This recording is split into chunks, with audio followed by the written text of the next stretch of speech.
Indy. The very name conjures up an image of speed, but also an image of men, of all the men who have driven here since 1911, and an image of this man, the man who will win today. This is the meeting at the summit of automobile racing. The cars themselves have been proven on test tracks and in qualifying here at Indy, the ultimate product of the automotive science. But the man guides the car. The man risks his life, and one man, this man, will win today. Behind him will be his crew, encouraging their man all the way. The man knows that the car and the crew are vital, but he knows that he, the professional, will make the difference in the end. He's conscious of the history, of the memories that Indy is made of. He will have racing luck because he knows that one sudden incident on the track, one broken part in the car, or one split-second lapse in his brain, and the dream will be ended. He must concentrate totally when the race is on, peering into each of the four corners 200 times.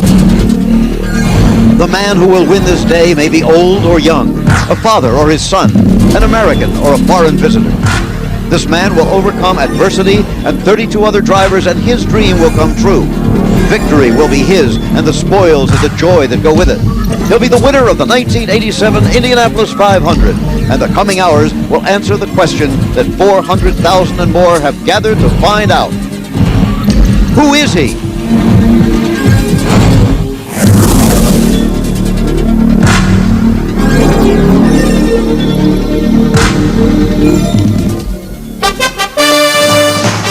ABC Sports presents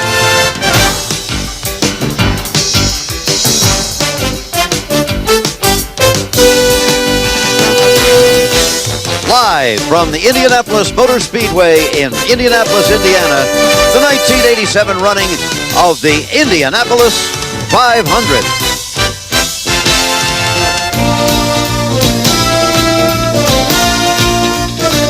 This ABC Sports exclusive is brought to you by Champion Spark Plug Company, by Ice Blue Aqua Velva, because there's something about an Ice Blue Aqua Velva, man. By Sears, where there's more for your life. And by Chevy, the heartbeat of America, today's Chevrolet.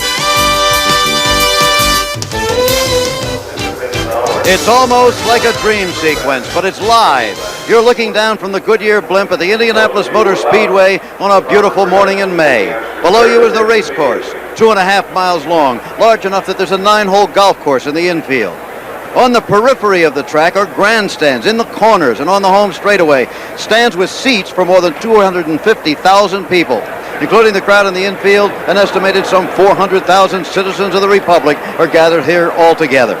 They've come to watch 33 brave men do battle for the 71st Indianapolis 500 championship. Right now the car sits still in the starting grid, surrounded by thousands of the curious who are fortunate enough to have pit passes. The drivers, well, they still wait in the wings like stars of the theater, poised for a dramatic entrance.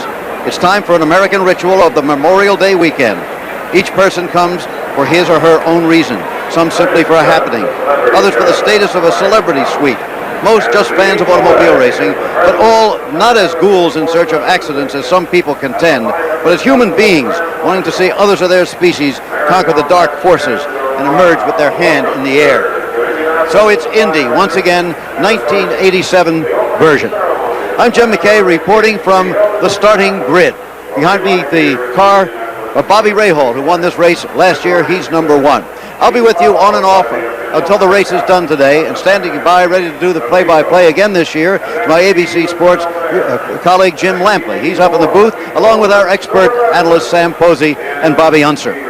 Well, here we are, continuing our odyssey of speed in the month of May. On the first Saturday, we're at the Kentucky Derby. Last week at the Preakness in Baltimore. 13 days from now, the Belmont in New York with Ali Sheba going for that Triple Crown. But today, well, of course, it's a different kind of speed, about 10 times as fast, and the horsepower is contained in engines instead of in flesh and blood. But the problems for the drivers are pretty much the same as for the jockeys, to bring the car and themselves home safely, and they hope first. What an interesting lineup we have this year. Very varied. We have 9 former champions in the field. We have 6 rookies. We have 5 grandfathers driving today, including Dick Simon, who is the oldest man ever to drive here. He's 53. We have 2 father and son combinations, the Unsers and the Andrettis. And we have a man from Colombia, South America, Roberto Guerrero, who just might win this race today. With all that, the focus this week, and this month really, has been on one man. From Nazareth, Pennsylvania, Mario Andretti. He won the pole position 20 years after he won that position for the first time. He's 47. Remember 1969? This was Mario winning and earning a kiss from the owner, Andy Granatelli. Let's go to one of our pit reporters now in the garage area, Jack Arute with Mario. Well, Jim, some things have changed. Of course, no longer is Mario Andretti driving for Andy Granatelli, but one thing hasn't. Since then, you haven't won an Indianapolis 500. What are your thoughts right now, Mario? Do you have the ability, the capabilities to score your second victory today? I think we do. I think the team has definitely got everything that's needed to be able to get the job done. I think that the Chevy engine is capable of going. I'm ready to go. Lady Luck's smiling us a little bit, and maybe we'll have a good day. Momentum. It seems to be going your way all month long. You sat on the pole. You won the pit crew contest. You guys are really pumped up. Well, this is like I said, that's testimony of the team really being ready for the job. And I think during the whole month we worked very hard. Others have as well. But as I said, we never sat back and just became complacent because we were going well. It just well, we worked hard, and we worked hard every minute of the way. And from a preparation standpoint, I think we couldn't have done any more. We're ready to go, and I hope it's enough. Well, who knows? It may very well be enough to put him in victory lane for the second time in his career. Jim? Okay, Gasoline Alley doesn't look like it used to. It used to be the old wooden garages. Now it's a concrete village and much more international, more sophisticated encampments for most of the drivers. Right now, another of our pit reporters, Al Troutwig, is standing by there. Jim, as you can see, Paul Newman, one of the supporters of the Mario Andretti Newman-Haas team, is making his way through the crowd, a large crowd as a matter of fact, in this mobile home encampment. You see the monetary commitment on the part of Carl Haas and Paul Newman and the people who support the Newman-Haas racing team is more than cars and nuts and bolts. It's $500,000 for a mobile home like this for people to come around and mill about and talk about the race ahead. As you can see from this vantage point, the race is a catered affair. Inside, these buses are rather special, as we'll see. Come on inside the bus. Paul Newman was sitting in here for quite a long time. He talked with Mario for just a short moment. It has everything you could possibly hope to have, and it'll move from this race to the next and the next, but this is quite a pleasant place to watch the race. Oh, and by the way, even though the race is blacked out in Indianapolis, there's a satellite dish to bring in our feed, so you never even have to leave. Back to you. All right. Luxury suites, well, they're right there in turn 4. They were built a few years ago. It's become the thing, really, at sporting events in America. We're at the Indianapolis 500 this time, though, and we'll be back.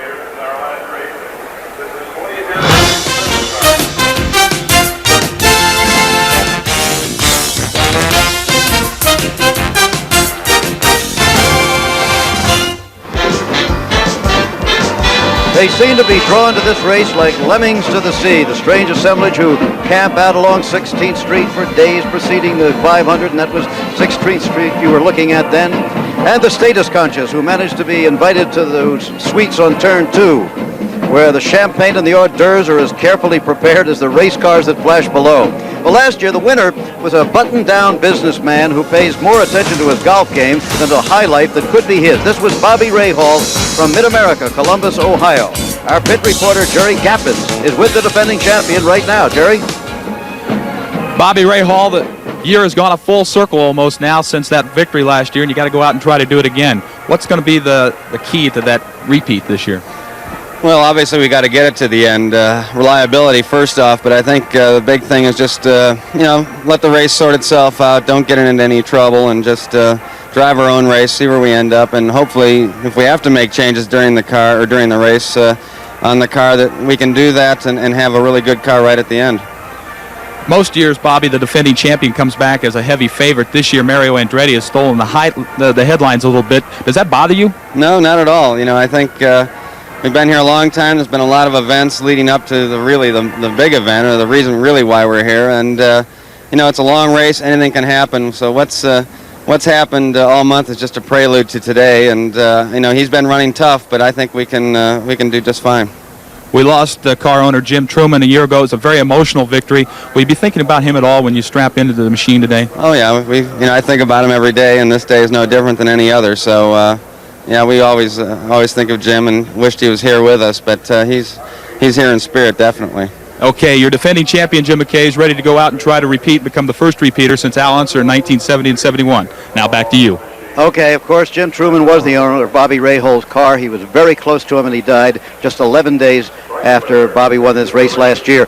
As I said, we're in the pit area here, and it's hard to describe it. All this began at 6 o'clock this morning when the gates opened. It's more than a race, it's a whole day here. When we arrived at 10 minutes to 7, some people, a few, but some people were already sitting in their assigned seats in the grandstand. Since then, they've been listening to the Purdue University Marching Band, and Ohio State Band came by a while ago. A great deal of pageantry here, and this is the most beautiful day that I can remember. More than that, I talked to Sam Hanks, who has driven and been here for heaven knows how many years.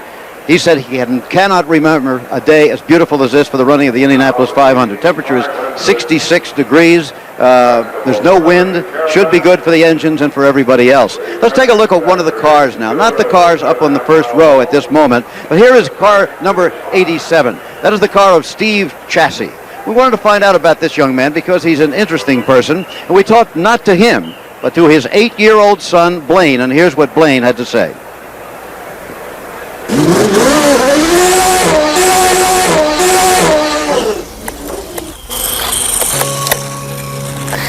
Hi, I'm Wayne Chassis.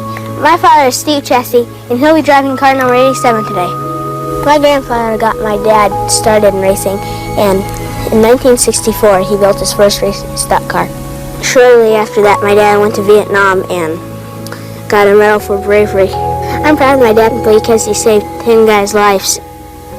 My dad's a really good-looking guy. About 9 years ago, he was a model, and this year he's in the fashion show with me, and he's modeling a fur coat. Lydia Lockery, my dad's car owner, is giving my dad a chance to run the Indy 500. I love it, I love it, I love it! She's the only woman to own a car here at the Indianapolis 500. My mom gets really nervous when my dad's starting going in the first turn. She thinks he's going to crash and spin or something, but I don't get nervous because I know he's a good driver and won't crash. In 1983, my dad finished 11th in the race, and I didn't go there, and I can't wait to see what happens this year's 500. I want to be a race car driver just like Dad. Oh no, Blaine, in the house.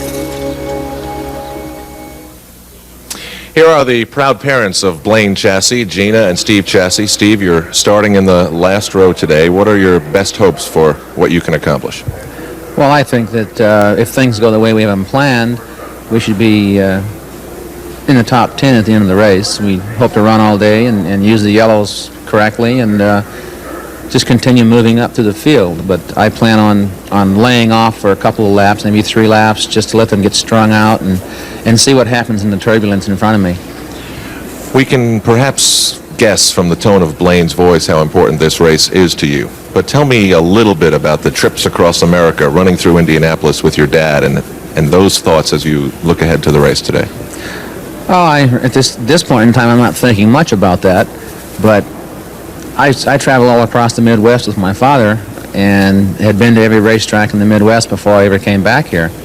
But since this is the largest race in the world and I think the most important race in the world, I'm just, even though I'm starting the last row, I feel real pleased because with 33 drivers in the world starting this race today, I'm one of them, so that's an accomplishment I can be proud of. Okay, and Gina, we hope to chat with you later. Have a good day, and as Jack Whitaker would say, have a good trip. Thank you, Steve. Back to you, Jim. A good trip is, in fact, the first prerequisite in the Indianapolis 500. They're milling in the infield, in the pits. They've come from all over the world. This race is being televised to some 40 countries live today. Much more to come.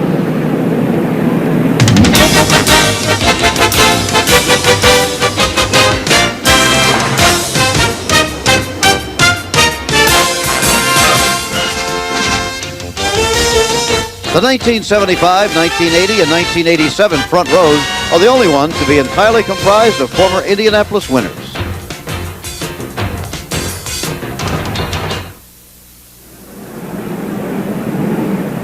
As I said, the gates opened at 6 a.m. But some of the faithful are still finding their seats as we approach race time. This is the view from the Goodyear Blimp America from Houston, Texas, and what an incredible view it is. There is the blimp itself, high overhead. You know, there are only two kinds of people in the state of Indiana today, those who are inside the Indianapolis Motor Speedway and those who wish they were. There's Johnny Rutherford on the left, one of the real veterans of this track, a three-time winner, and young Scott Brayton on the right. Rick Mears' car will and does sit on the outside of the first row right now. Rick Mears, who won the race in 1984, the one-time dune buggy pilot who ranks as a world-class race driver today. Jerry Gabbins is with him live right now. Indeed we are, Jim McKay and Rick Mears. The first part of this month was very tough for you, all the way from pigeon droppings falling on you while you're practicing, a car that really didn't work the way you wanted it to work or the rest of the team, and now you had to go ahead and qualify a year-old March, but you still stuck it on the front row. You were second quick Thursday in the last practice session. Do you think it's turned around? Are you ready to win this thing? Well, I hope so. You know, I think we peaked a little too early last year. Hopefully we're peaking at the right time this time. You know, the guys did a tremendous job with the Pennzoil car, the March, getting the thing turned around and able for me to run and qualify the way we did. So really, you know, I'm very comfortable with the car. It felt good on Thursday, and you know, you never know until you see the checkered flag or whatever, how the conditions and stuff are going to be. So we're just going to hopefully run all day and then see where we're at. Is a year-old car capable of winning this race? It's never, the last 4 or 5 years, that would be an impossibility, but this year it might be, you think? Oh, I think so. Just by the way it shows and the way it qualified and how we ran, you know, on Thursday, I think the year-old car is very capable of winning it. And we ran a year-old, stuck with a year-old car in '79 when we won it, so maybe that's a good omen. How about Andretti and Ray Hall? You look at those as the two toughest competitors today? Oh, they are going to be tough. They always are. And, you know, the way they've been running all month long, they're going to be tough. And, you know, like I said, there's a bunch of guys out there that are running quick and running pretty good and strong. So, again, it's just going to be a day. It's going to be a long day. I think a guy's going to have to kind of sit back and bide his time, pay attention to the car and do what it's telling you and find out what the car wants and concentrate on it and work with it all day long, and then hopefully you'll have it at its best at the end. Okay, Rick, good luck to you today. Rick Mears hoping win number 3 comes today. Back to you, Jim McKay. Okay, Jerry, there's more than the usual sense of trepidation as we approach the start of the race today. There have been more crashes this month, 26, than in the previous 2 years put together. Why? Well, there are different theories. The new March cars, some say, the new radial tires, inexperienced drivers. And yet this frightening moment on Carburation Day last Thursday happened to the most experienced man on the premises, the only 4-time winner of this race, A.J. Foyt. A.J. crashing in turn 1, he could hardly believe it himself. He said, I cautioned my rookies to be careful, and then I went out and did it myself. But A.J., as he has had before, has put this car back together again. I'm sure he participated in that himself. The car is ready to go, sitting on the inside of row 1. Right now, let's explore the motivations of A.J. Foyt. Let's do it with Jack Arute. A father's love can come in various packages. If your name is AJ, it's a mini racer to run around your house. But love also includes lessons about life. I got away with a lot of stuff, but when I stepped out of line, it wasn't, now son, you go to your room, you be good. I got the hell swatted out of my butt, which I respect, and it probably kept me from getting into a lot of serious trouble. The Foyt family philosophy of do it better than the next guy formed a tight bond between father and son, a bond that transcended public scrutiny. AJ always in the spotlight and his father Tony in the wings, but never in the shadows. Regardless of the successes, Tony was there to remind his son of life's realities. My father never told me I ever drove a good race, never. But I guess with everybody else, he would die if somebody said something about me. At Indianapolis, I guess it's 1977. I mean, he was happy. Finally, we was the first time that anybody's ever won the Indianapolis 4 times. And we was over at the suite, I'll never forget it. I says, well, Dad, I said, what do you think? Did I do a pretty good job today? You know, just cutting up. He looked at me and everybody broke up at him. He said, I don't know about good. He said, you did fair. Through all the triumphs, Tony stood next to his son, but when Tony died in 1983, A.J. Foyt was lost for the first time in his life. It's bugged the hell out of me, I'll be honest with you, because he's my right arm. He would probably be very upset that I let it bother me as much as I did. He was a hard man. He never showed emotion. Not that long ago, I'll be honest with you, I go to the cemetery quite a bit, and a lot of times I get tears in my eyes. You're not going to forget 49 years of love overnight. The mourning period was a long one, A thoroughbred horse ranch has helped ease the pain and provide new challenges, possibly for the time when A.J. finally hangs up his helmet. But the lessons taught by the elder Foyt continue in practice by A.J., and the memory of the father lives forever with the son. I know I probably should have quit like everybody said 10 years ago. My father, before he passed away, said, son, you've won everything. What have you got to prove besides get hurt? Carburation day, the crew's worked around the clock ever since. They're not going to be sharp as they should be, but come race day, they get it up, and all I can say is I know they did the best job they can do with the car, and now it's up to me. How about the fact that you had to rebuild the car? You're starting with an untried setup, but what's interesting to me is the fact that a lot of the competitors came and offered help and assistance and parts and pieces. But what about you as the driver? What are your thoughts? Are you going to have to maybe hold back a little bit? Well, I don't want to do nothing foolish until we really see how the car started out. It's like any new car you rebuild. You don't know what to expect till you get out there and start running it. I feel we got it set up pretty much like we had it, but you never know till a green flag goes down. What about it? Number 5, does it come today, maybe? Well, I hope it ain't maybe. I hope it comes today. A.J. Foyt, part and parcel of the Indianapolis Motor Speedway. And, Jim, I think everybody hopes that he makes it number 5 today. Jim? A lot of rules for sure, but then somebody like Danny Sullivan has plenty of supporters also. A former winner, still the glamour boy of the tour at age 37. Danny Sullivan, live, preparing for Indy.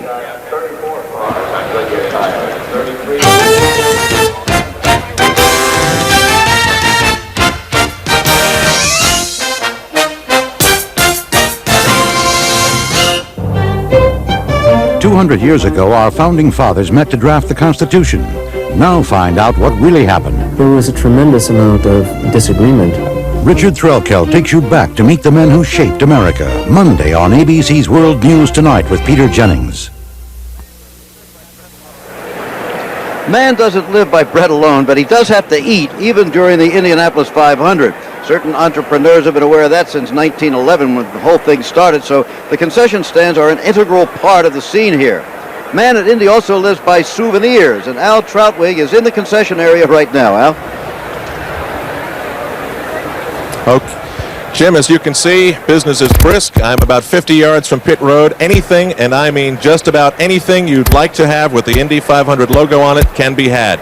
For example, some of my favorites, the Indianapolis 500 air freshener, that's $2. For about $200,000 less than Danny Sullivan paid for it, you can have this car. And for $68, you can have this pretty snappy-looking jacket. Bill Gentry has operated this stand for 8 years. Bill, I guess people would be fairly shocked to know how much money you take in on this during race month. And that probably would be, yes. In all those years, have you seen any racing? I've never seen a race. You want me to fill in for you for a little while today so you can go out and catch a few laps? Well, that might not be a bad idea. Bill, do you marvel at how much the people want to have things that say the Indianapolis 500 on it? Right. They've got to have something that says that 500 on it. All right, thank you, Bill, very much. Personally, I've picked out this hat for $10. Jim McKay? All right, Al, thank you very much. I'm standing now with Katie Guerrero, the wife of Roberto, who will be sitting in the second row, who won at Phoenix and has a very realistic chance to win this race. You know, Katie, it wasn't too many years ago, women weren't allowed anywhere near the pits here, let alone to be in flame suits and be very much a part of the operation. I realize that, and I'm glad I didn't have to go up against anyone, because I'd have been there fighting to be in next to the team, because we're really hoping to come home with a victory today. We're so looking forward to the day. Well, he's been close 3 times already. Maybe this will be the day. Tell me, where'd you meet him? How did it happen? We met 6 years ago on a yacht in Monte Carlo when we were there for the Grand Prix. On a yacht in Monte Carlo. Not a bad place to meet. That's right. The first time I saw him, I said, I'm going to marry that man. You really did? I really did, and it happened, and it's wonderful. How much longer after that was that? We got married a year after that and lived happily ever after up to... We have a little boy that's 20 months old now who is here somewhere watching, probably to see what he'll be doing in 20 years or so. Have you learned to speak Spanish? I'm trying my darndest. It's not too good, but I get my point across. All right, Katie. Good luck to you and to your husband. It's a great day. Thanks so much. Thanks for having us. Katie Guerrero. Let's go back to Gasoline Alley now.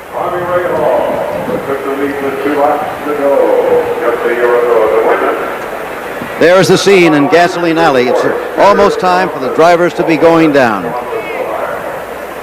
We're waiting at this moment, in fact, for A.J. Foyt to emerge from his garage to make the walk for the 30th time.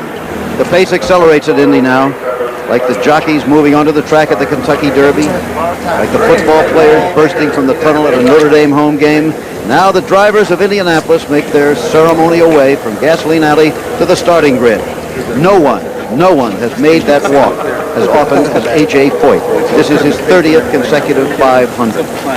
Why don't we walk with him now? The crowd party before him like the waters of the Red Sea. You're walking with A.J. I think it's quick walk. You on?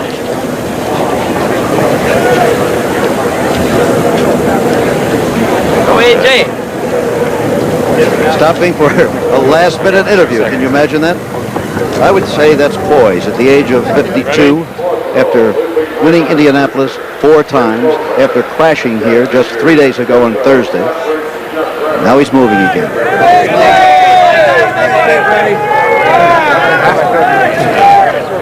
Well wishes.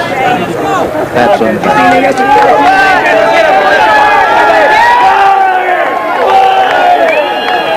Still in the crowd now. Now moving into the bulk of the crowd, out of Gasoline Alley. Under the signs, it's hung there for so many years. When A.J. first came, with the Rogersville wood, the cars were high, front engine, monster, not like the sleek rear engine models of today. A.J. Foyt now in the pit area. Is the musical salute from the Purdue University All-American Band, the Sergeant Forever. What more appropriate as A.J. Foyt walks into the pits than for the band to play, coincidentally, Stars and Stripes Forever.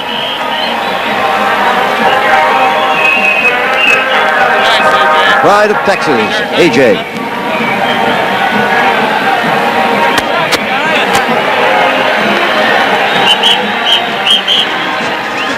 Can he make it 5? We'll be finding out very shortly. And we're much closer to the start now at Indianapolis.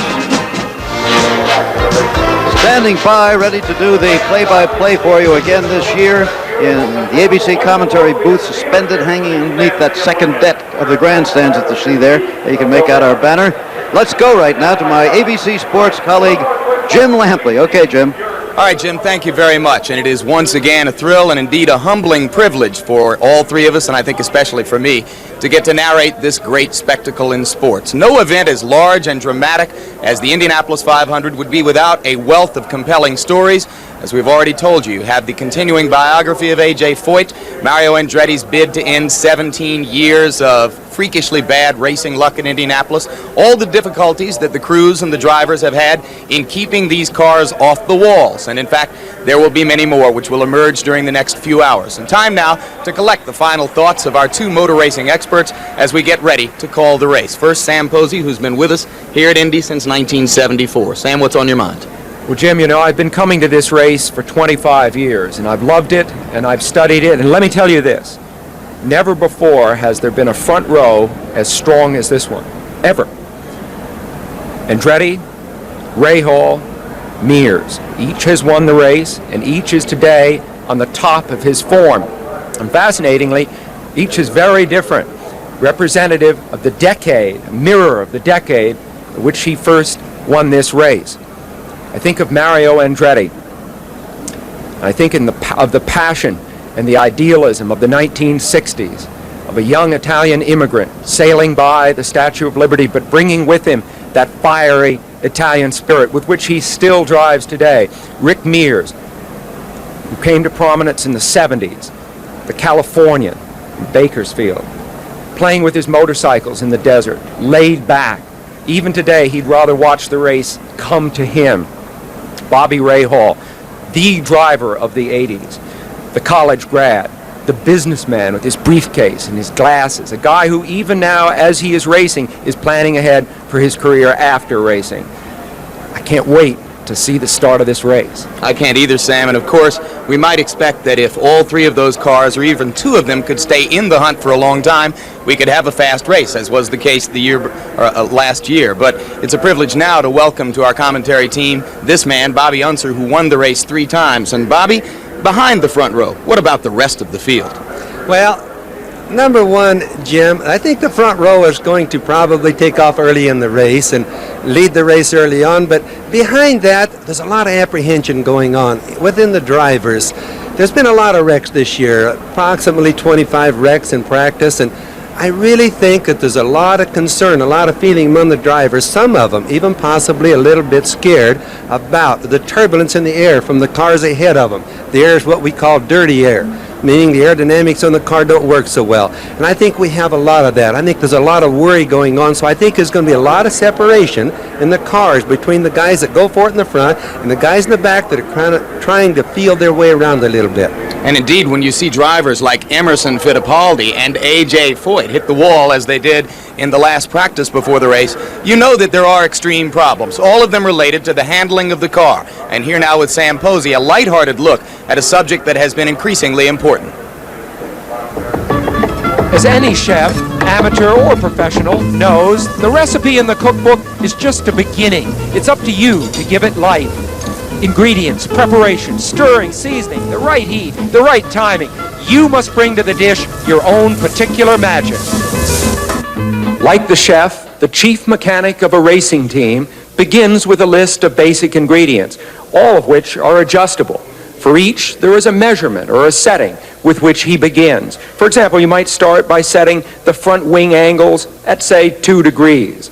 From there, it's up to the chief mechanic to blend and mix these ingredients to form a combination that suits the particular tastes of his driver. If the mixture isn't absolutely perfect, here's what you see on the racetrack. A car so unstable that, as the drivers say, it's about to bite you. During the race, we'll discuss many of these terms, but keep in mind that everything interacts with everything else. If you soften a sway bar, you may need to stiffen the springs. A pinch more wing angle may call for a dash more shock absorber. Of course, only the driver can really tell if his car is handling right or not, and of course, as we know from the crashes, many of them are not. And amid all this uncertainty, can you have any instinct as to who might win the race? Well, it has to be somebody from that front row, and I'm picking Mario Andretti. He's overdue. You know, you think part owner of his team is Paul Newman, and Paul finally won an Oscar that I think he's deserved for a long time, and maybe that's an omen. Mario would hate to hear me talking this way because he is very superstitious, doesn't like his crew to predict success for him, and in fact won't let them even buy champagne. But I'd like to say one other thing. Today may be notable for the first appearance at Indy of a young man named Davy Jones, a protege for A.J. Foyt, and I'd like to mention his name now. All right, so you think Davy Jones may make a splash. What about your outlook, Bobby? I think the most foolish thing in the world is to predict a winner at the Indianapolis 500. I think it's that way more so this year than any year we've had. Heat has been playing such a big factor. The radial tires have been playing such a big factor this month. There's been so many variables, rookies, car problems with the 87 Marchers, so many problems, you can't pick a winner. All right, so that is the outlook of our racing experts, and now let's go back to Jim McKay for some of the most compelling pageantry in American sport. All right, Jim. The moment really does grow closer now. You know, sometimes we forget in the excitement of the approaching race that this is a national holiday weekend. It should engender remembrance principally, but also pride and hope for the future. And it's time now for our national anthem. It will be sung this year by Sandy Patty. From Anderson, Indiana, whose rendition of the national anthem at the Statue of Liberty dedication will long be remembered. Today, she joins the Purdue University All-American Band as we hear our national anthem. Oh, say, can you see by the dawn's early light what so proudly we hailed at the twilight's last gleam? stripes and bright stars through the perilous fight. For the ramparts we watched were so gallantly streaming, and the rockets' red glare, the bombs bursting in air, gave proof through the night that our flag was still there. Oh, say does that star-spangled banner yet wave o'er the land of the free and the home of the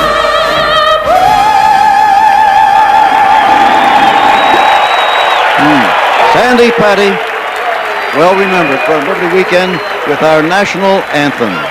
Just about 15 minutes now until the race begins. The tension really beginning to grow in the pit area here where we are. And of course, it has to be in the grandstands, in the infield, and particularly in the minds and the hearts of the 33 men who will race for the championship of the Indianapolis 500. There are the cars on the starting grid. Now we're going to hear the invocation here by Archbishop Edward T. O'Meara of Indianapolis. To introduce for the invocation the Most Reverend Edward T. O'Meara, Archbishop of the Roman Catholic Archdiocese of Indianapolis. The thousands of us here pause for a moment of prayer. It is Memorial Weekend, America's time for remembering. A fresh memory is 37 flag-draped coffins lifted reverently one at a time from the desert sands of Bahrain on the Persian Gulf to begin the last long journey to their homeland. May they be at peace this day with all the thousands of others who have laid down life for country since 1776. In our memories, too, we carry the thousands of other men and women who are the survivors of our country's conflicts. O good God, ease the pains of their bodies and their spirits. We remember those who wear our nation's uniforms today. Bless these men and women. May they serve with honor and be instruments of peace. Guide all of us in America as we struggle with can we and should we, the endless struggle between might and right. Keep our courageous drivers and their skillful crews in the hollow of your hand. See that all of us treat each other with respect and return us safely to our homes, and accept our thanks for this loveliest of days. Amen. Yes, Memorial Day weekend remembers those who have died for their country. Here at the Speedway, this immense throng also now is going to pause to remember those who have died on this race course.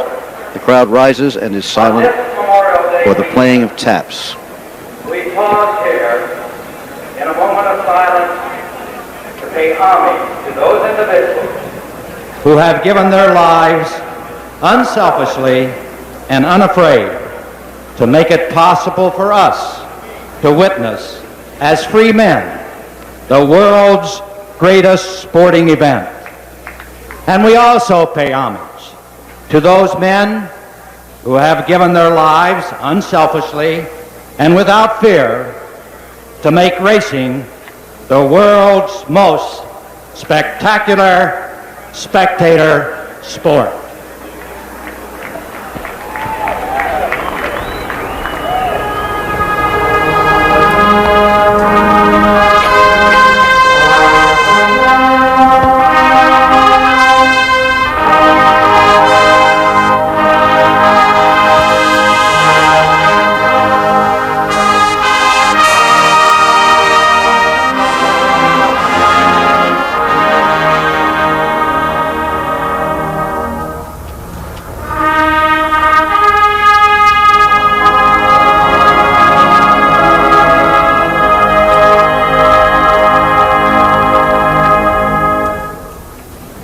Ladies and gentlemen, it is my great pleasure to introduce to you Mr. Jim Neighbors, singing the traditional Back Home Again in Indiana.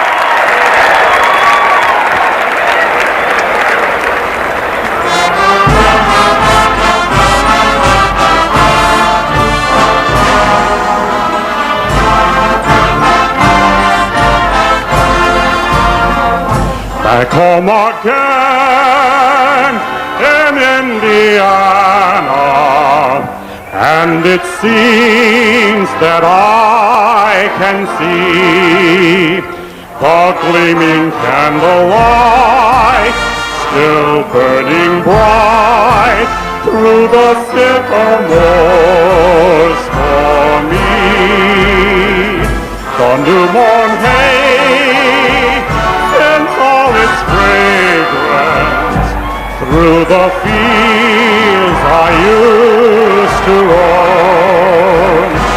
When I dream about the moonlight on the water, how I long for my Indiana home.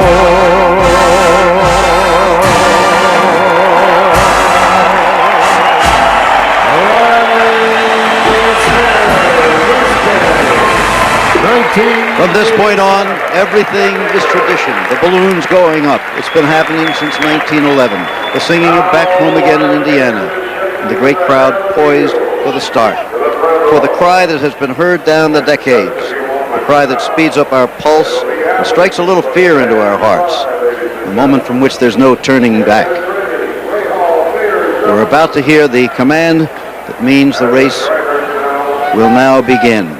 Standing by for Mrs. Mary Holman, the widow of Tony Holman, the man who made this race course and this event what it is today. To the head of the field at 33. Here's Jim. Yes, the moment and the words that we have been waiting have arrived. And it's that time here to give the traditional command is the chairman of the board of the Indianapolis Motor Speedway, Mrs. Mary F. Holman.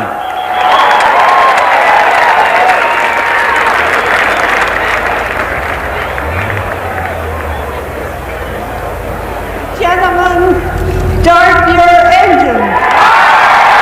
And there they are.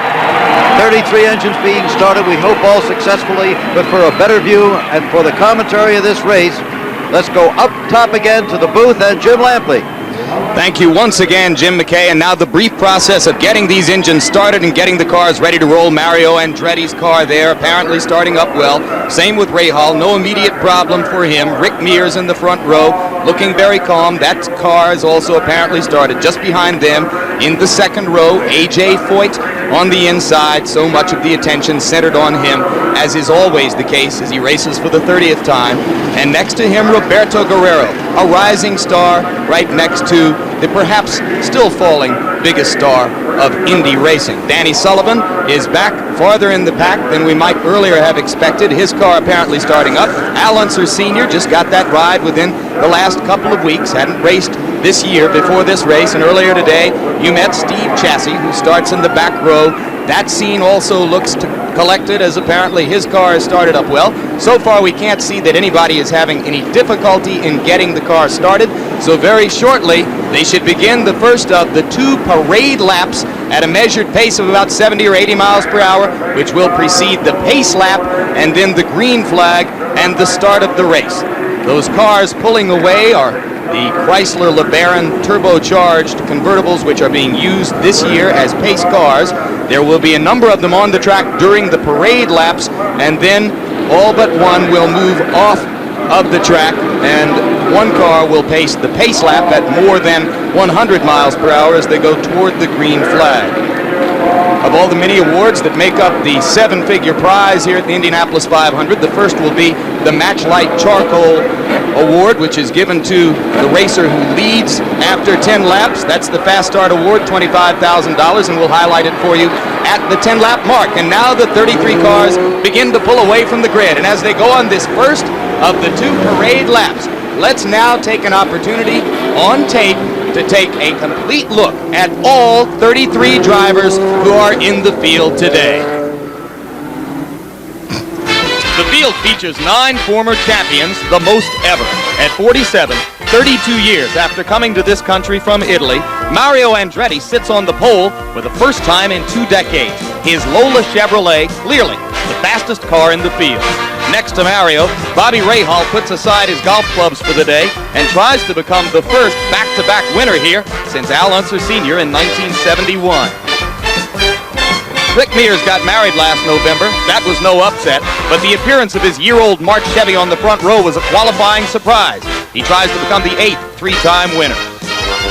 The only 4-time champion has yet to go out to pasture with his racehorses, but A.J. Foyt's practice crash appears to have dimmed his chances of moving up from the inside of row 2.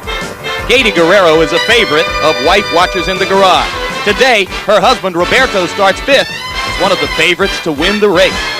53-year-old Dick Simon, driver, owner, teacher of younger drivers, oldest man in the race, he's never made the top 10. Harry Lyondike is beginning to prove he has more than just European style. His position inside row 3 may give him an early shot at the lead. It's been 6 years since Johnny Rutherford has flown as high at the start as he will today. The 3-time champ is in the center of row 3. Outside of him, recent father Michael Andretti tries to keep alive a streak which has produced 3 top 10 finishes in 3 previous Indy appearances. Row 4 features 2 rookies, Ludwig Heimroth and Jeff McPherson, flanking veteran Rich Vogler. In row 5, 3 veterans who've never won, Scott Brayton, Jeff Brabham, and for his 16th try, Gary Bettenhausen. Danny Sullivan has had another busy month.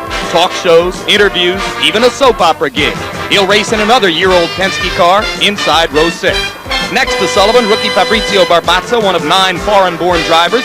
Outside, 50-year-old Gordon Johncock, out of retirement with his first car since '84. Row 7 finds Irishman Derek Daly on the inside. In the middle, 3-time champ Al Unser Sr. in the third of Roger Penske's 3 entries. And after 2 practice crashes, Tom Sneva on the outside. Al Unser Jr. is continuing the race's most glorious family tradition inside row 8. He hasn't won yet. Rookie Randy Lewis brings a sports car racing background to the big show. And 1986 runner-up Kevin Cogan starts today with a lot of traffic in front of him. Row 9, Mexican glamour boy Jose Legarza, rookie Stan Fox, the younger Bettenhausen, Tony. Row 10, A.J. Foyt protege rookie Davy Jones, 1985 pole sitter Pancho Carter, Cornell University grad Ed Pym. At the rear, George Snyder, Steve Chassie, and in a substitute car necessitated by the last practice crash, Emerson Fittipaldi. And as we come back live on the second of the 2 parade laps, the lead pace car, the one most important, actually the third one in the line, is being driven by the noted car builder Carroll Shelby, who now works for Chrysler. In one of the cars, his boss, Chief Executive Officer Lee A. Iacocca of Chrysler, perhaps the best-known business executive in the country today. Joe Cloutier, the president of the Indianapolis Motor Speedway, is driving one of the pace cars, and in that car, riding with him, Mary Holman George, one of the principal owners of the track, daughter of Tony Holman, the impresario of this track for so long after it was bought by the Holman family in 1945. Quickly now, a final word from our 2 pit reporters. First, Jack Arute. Jim, over the last couple of years, we've seen fast races here at Indianapolis, and therefore we've seen a lot of the new breed making their way to victory lane. I personally think this year, because of all the problems and the question marks during the month, we may see some of the old guard make their mark once again here at Indy, especially guys like Mario Andretti and A.J. Foyt. They have the knowledge, close to 25 to 30 years of it, to be able to make adjustments, especially if there's a lot of cautions. And the guys behind us, they'll have to make sure that they can make those adjustments. Let's check in now with Jerry Gappens. Jack Arute, you talk about the men behind us, 33 pits behind us. Their work is done in preparation, and drivers and machines. It's up to them on the track now. We'll be here to cover the pit stories throughout the afternoon. And as far as the race winner, Jim Lampley, I like the combination of Bobby Rahal, the Lola, and the Cosworth. Back upstairs to you. All right, thank you very much, Jack and Jerry. We look forward to hearing from you all day. And now the drivers come around turn 4 and get ready to go on the pace lap, the last lap that precedes the start of the race. Bobby Unser, an experience that you had many times. What goes through the mind and the heart of the driver right now? Jim, it would be amazing if we could just measure the amount of concentration, the amount of butterflies in their stomach. It's just awesome, the amount of concentration that's going on, and the guys are really trying not to notice the crowd, not pay attention to anything, and most important, act themselves. Try to act normal. Meanwhile, we see that one of the cars appears to be spitting flames. Hard to tell in that shot precisely who it is. It looks blue and yellow to me. Could that be Michael Andretti, who is already having difficulty with his automobile? Certainly. No, there it is. It is one of the AJ Foyt team. That is George Snyder in car number 84, whose car is acting up already on the pace lap. So we'll wait now to see whether Snyder will be black flagged and whether there may be another pace lap before the start of the race, or even a yellow flag and perhaps a restart. You'll recall that last year Tom Sneva crashed on the second parade lap. And here now a look from inside the car of Bobby Rahal, carrying one of our 3 ABC Sports race cams during the day. We will have a race cam also in the car of Al Unser Jr. Another is mounted in the car of Jeff Brabham, and we hope to be getting unique views of the race throughout the day from inside those 3 cars. Al Unser Jr. back a little bit in the field. You can see the cars in front of him. They wiggle back and forth on the track like that merely to heat up the tires and get the tires into the best possible condition for racing. And Sam Posey, as they once again go down the backstretch, your thoughts? Of course, we got to think about what's going to happen with George Snyder, but he is at the back. You wonder right now which drivers are planning aggressive moves and which ones are planning to hold their positions, and if one or two of them, Jim, isn't just plain scared to death.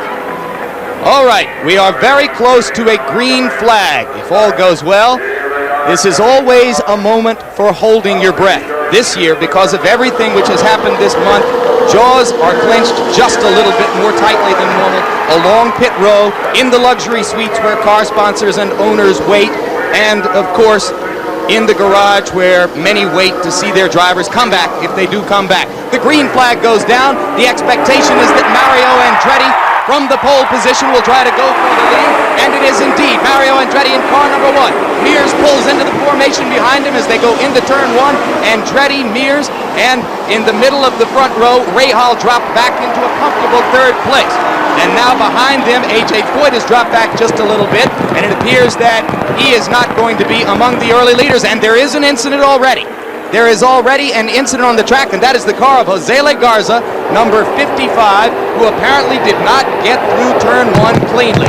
So Garza moves down inside the apron, and we'll see a yellow flag. He's got something bent on his front end, Jim. He's obviously had some contact. There's George Snyder in the pits. He had a fire just before the start of the race. Well, we started with 33 cars. At the moment, only 31 of them appear to be satisfactorily operational, and what a difficult moment now this is for the drivers, Sam. They've gotten themselves all geared up and pumped up for the biggest moment of the racing year, the start of this race, and now they must once again relax. Yep, they're going to have to go through the whole thing again. Let's have a look and see what we can see of Garza's incident. This is in turn 1. We see Garza. Oh, there's more than one car involved. There's Garza on the extreme right being hit by a second car, which might be either one. That looks like Tony Bettenhausen. No, it looks like Pancho Carter right there. Yeah, that's right. In the orange and white car, and going by. On the inside is Stan Fox. Stan Fox got by cleanly, but that is right. Josele Garza hit the outside wall, and apparently Pancho Carter brushed him going by. There's a look at Carter. Bobby, it looks to me like his car may be... His right rear is just totally bent. It's going to put him out of the race, or possibly a very long pit stop. Either way, it's going to take his chances away for any win. So once again, just as was the case last year, the start of the Indianapolis 500 has been abruptly halted by an incident. Last year on the second parade lap, this year on the first lap. The first lap, always the most difficult and troublesome for the 33 cars in the race, and lightning has struck again. Another look, Bobby Unser. Jim, this is very much like we were all talking about before. Probably had a little bit of dirty air. Somebody got sideways. It's a little hard to tell from our picture which came first as far as the cars going sideways there, but they obviously had some contact. It's going to bend Josele's car, Pancho's car. It's a shame to have something happen this early, but I think all the drivers were aware of it originally. So I think they were trying to be careful in spite of what we saw. We will be back to sum this up and hopefully start the race again right after this commercial and a word from our local stations.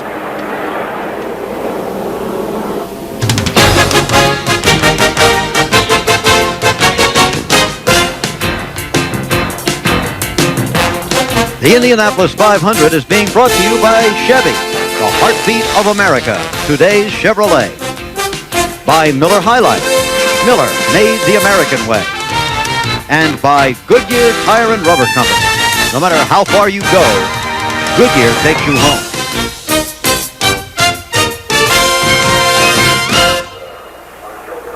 Back live, the cars have completed 3 laps, all of them under the caution flag. Let me clear up any confusion I may have created with the use of the word restart. The cars will not stop and start again. I simply refer to the fact that sooner or later the yellow flag is going to be replaced by green and they'll be racing again. One more look now at the first lap incident involving Garza and Carter, this time from a different angle. Sam? Jim, the interesting thing is Garza, who got out of shape, was the car that we used in the handling example just before the race started as a guy who's been having trouble all month. The fortunate thing is that it happened so deep in the pack. Garza was on the inside of row 9, and you see, really, there are only a handful of cars behind him. Had the same thing occurred at the front of the grid, there would have been a major pileup, and there's no reason to think. This was very lucky what happened here, that nobody hit more substantially than they did.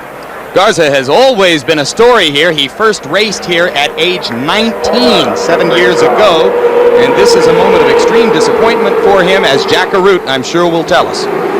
Well, Jim Lampley, you're going to be able to see it right on Jose Le Garza's face. He would not come and speak to us. He was a little bit shaken up. Now, the damage to the car is quite extensive. The upper control arms are being exchanged right now. They've been bent. You can see the side pod has been torn away. They're making hasty repairs there. It's a costly accident for Jose Le Garza. Kind of ironic that he got into it with his teammate, Pancho Carter. Let's go back to Jim. Interesting indeed that he got into it with Carter, both of them sponsored or partially sponsored by a labor union. Bobby, you had a working relationship for a year with Jose Le Garza. What about this? Well, it's sad. He's had an awful lot of luck at the Indianapolis Motor Speedway, but as I was watching the car, I think where his problem came from, he was really close to a lot of traffic, and I think he got in bad, dirty air and just jerked his car loose. I don't think he thought that was going to happen, but it's the very thing that we were worried about in the very beginning. Meanwhile, the leader on the track under the yellow flag is Mario Andretti, with Rick Mears in second place behind him and Ray Hall in third place behind him. And now, as we have the yellow flag, a quick opportunity to familiarize us with what we will see on our race cams inside the cockpit of the car. Sam Posey with Mario Andretti's cockpit. No, we're going to do that a little later, and we will abort that particular feature piece right now because we are told that as Mario Andretti comes out of turn 4 now, we're going to get a green flag. And you'll hear the cheer go up in the massive grandstands that flank the front straightaway as Andretti takes the green and goes back to racing. Again, it is Mears right behind him with Ray Hall in a comfortable third place, and already Mario has opened up a little space. Jim, Mario is the hottest driver on the track right now. He jumped that start, before the first green flag. He actually had his foot in the throttle before the flag was waved. He's got a Chevrolet engine that has a little more power probably than the Cosworth engine that Ray Hall now in third place has, and he's using it to fullest advantage. And Bobby, everybody knows that the Chevrolet engine is fast and powerful. Questions center on whether it will go 500 miles. That's always been a question since they built that engine, which has only been 2 years, and that's a big problem. But Mario's, ironically, have been very reliable, whereas the Penske Chevrolets have not been so reliable, and as well as the Patrick Chevrolets. But right now, Mario's out in front, running in clean air. Clean air is what's very important. Rick has pulled back just a little bit, trying to stay out of that turbulent air right behind Mario. Indeed, all through the month, Andretti's car has clearly been the fastest in clean air. Many of the teams take heart in saying that he doesn't run nearly as fast in traffic, incidentally. George Snyder, we are told, is out of the race. His car will go to the garage. Well, a car's ability to run well in dirty air, in traffic conditions, that's what cost Rick Mears the race probably last year. And his car just wouldn't handle well close to other cars. Andretti's, though, we don't know yet. That's an unknown because he's never raced on a super speedway before right now with this car. But you notice the big gaps between the front runners. That's because, they might want to be closer together, but they just can't get that clear air that Bobby talked about. They need a couple or 3 car lengths at least between them in order to be able to operate. Mears, and now Ray Hall. And look at the 4th place car. Car number 4 belonging to Roberto Guerrero. If you're unfamiliar with this form of racing, you can recognize it right away. It is spectacularly well painted. It's an odd fact, Bobby, that if a car looks fast, often it feels fast. Isn't that the truth, though? Sometimes the cars that look fast just go fast, but in this particular case, we have a young driver that really honestly is fast. He's in a hot spell of his racing career right now. And And you know what? Interestingly, Roberto told me, somebody's slowing down. It looks like Randy Lewis. Randy Lewis slowing 24, down. 41 down. years old. He's a rookie, Randy Lewis, but probably without much chance in this race. An older man, very happy, I think, just to be in it. The kind of guy that really ought to be in East Hampton this weekend with his deck shoes on, I think, frankly. Maybe he can go there from here. A quick word, though, about Roberto Guerrero and that brightly colored car as we see Mario leading this race. Is that Roberto told me that people tend to get out of the way for him. They see him more clearly in the mirror in that car. So it's not just that we like the way it looks.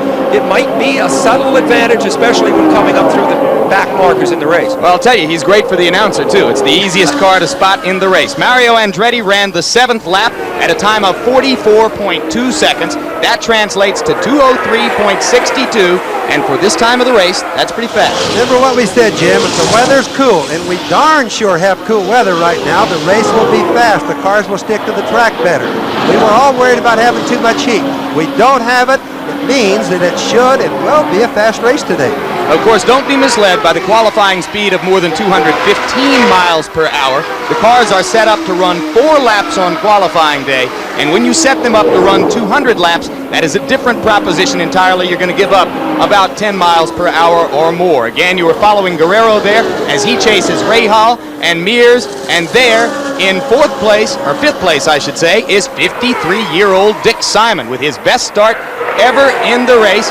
And now, after 10 laps, Mario Andretti is the leader. So Match Light Charcoal is proud to present the $25,000 Fast Light Award to Mario for being the leader after 10 laps. Jim, Mario's pulled out to a good 3-second advantage right now, which really puts him in a controlling situation. Clean air, he hasn't started lapping cars yet. He's in a good position right now. We're told that Randy Lewis's car has been black flagged, so that's why it went into the pits. His crew will now attempt to repair it and get it into working shape so that it can be allowed back onto the track to race. But early in the race, about a 20th of the way through the 71st running of the Indianapolis 500, the leader is the favorite and the pole sitter, Mario Andretti.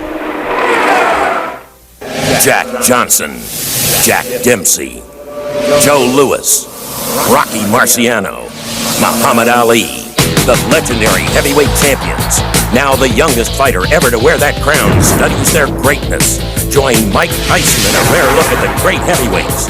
Plus a world-class field of women runners hit the streets of the Big Apple. It's same-day coverage of the mini-marathon from New York City. All on ABC's Wide World of Sports, Saturday.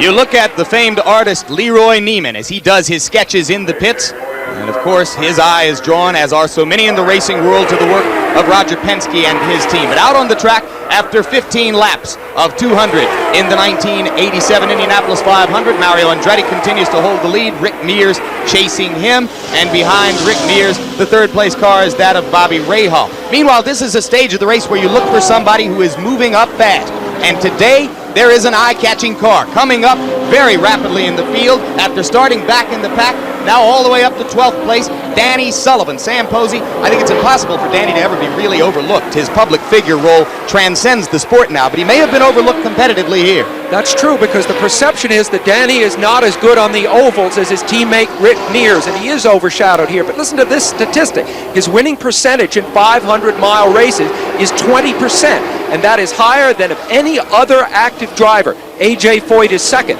So really, we are looking at somebody that we may be going to hear a lot from.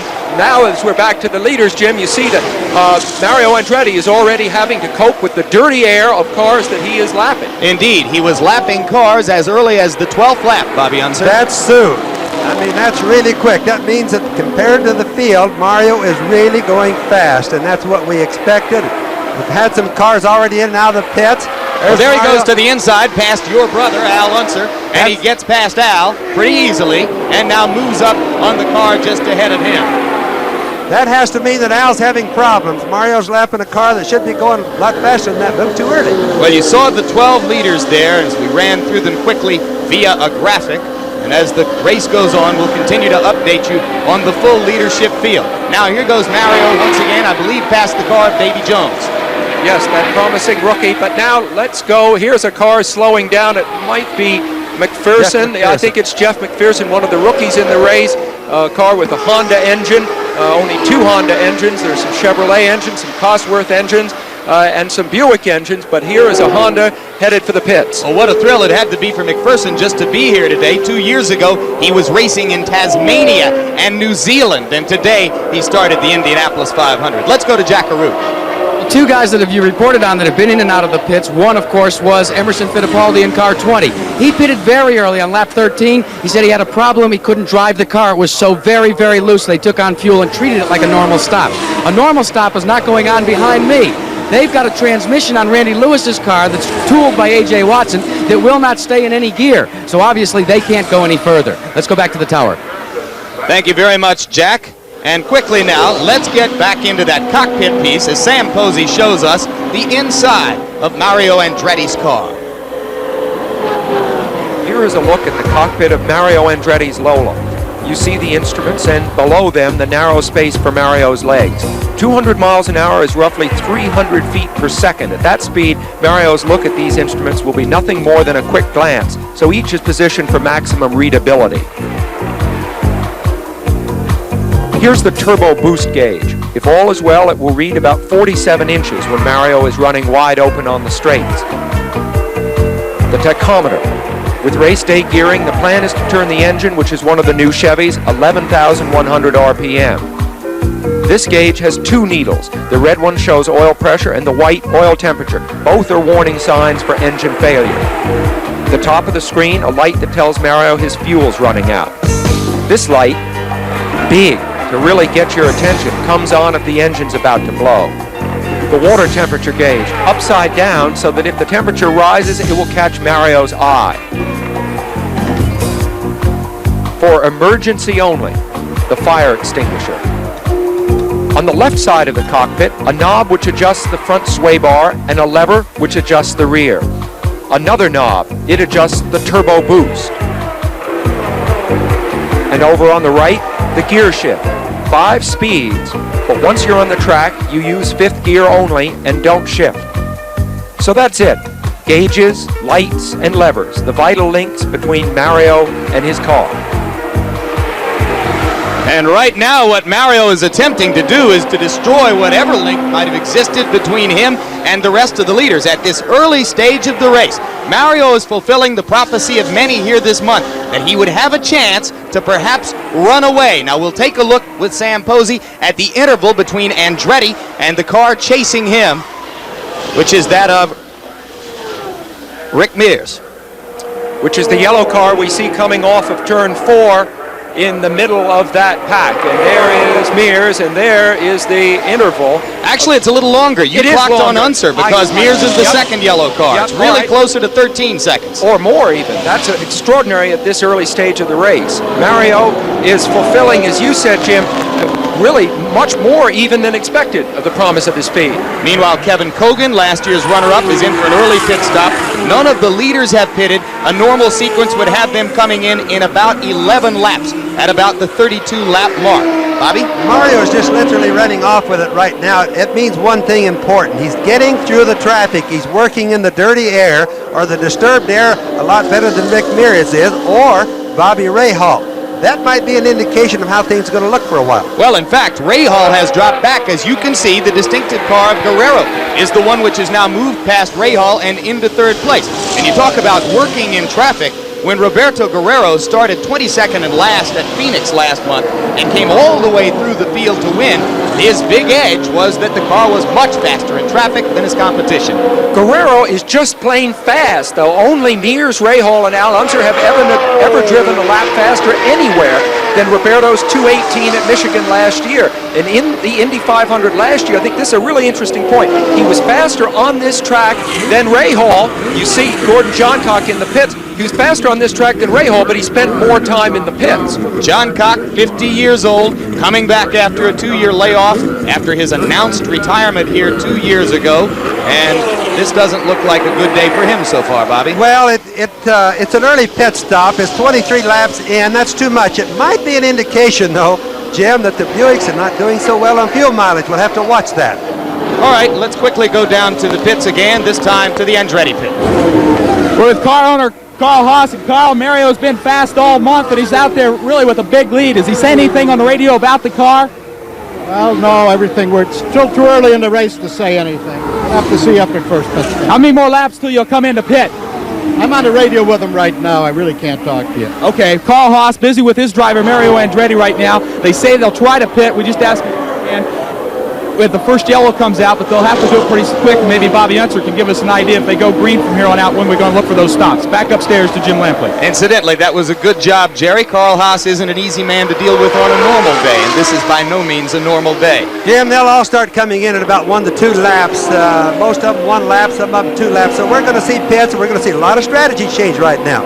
Now, you say 1 to 2 laps. That would be on the 25th or 26th lap. Couldn't they conceivably go several laps farther with the fuel in the tank? They can't gamble on it this early in the race. It's 2.5 miles around this track. It's really 3 miles if you consider when you have to come in the pits at the north end of the track.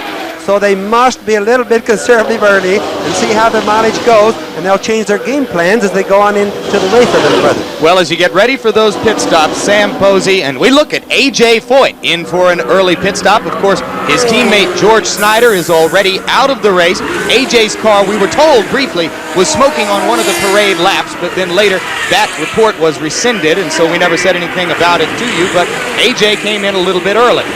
Well, yeah, but if anybody was going to pit early, it would be AJ, because he didn't know whether his car was going to feel right underneath him or not. Probably it didn't, so he took the opportunity to get it reset as fast as he could.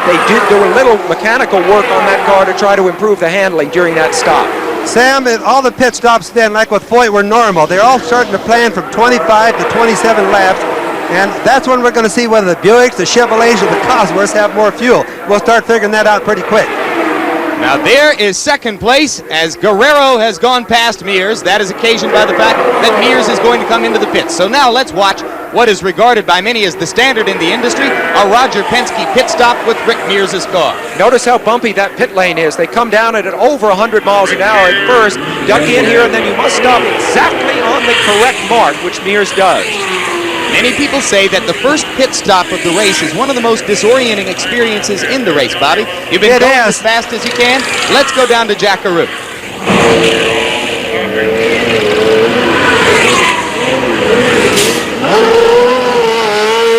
Jim, this is a case of what we saw there where Rick had both right side tires changed. Now that is only for changing the handling. What it meant was he wanted to change the stagger a little bit on the right rear between the right and the left for a little bit of help in the handling. Now we should see Rick go a little bit faster than he's been going in the first sequence. 16.9 seconds, good.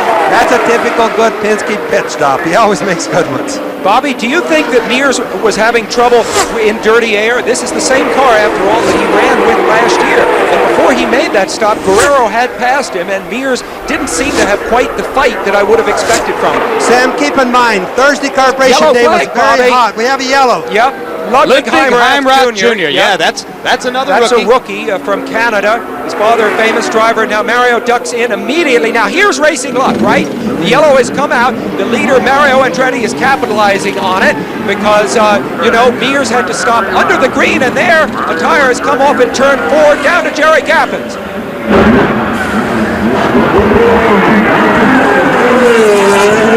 There you see the tire. Not here from Jerry Gappens.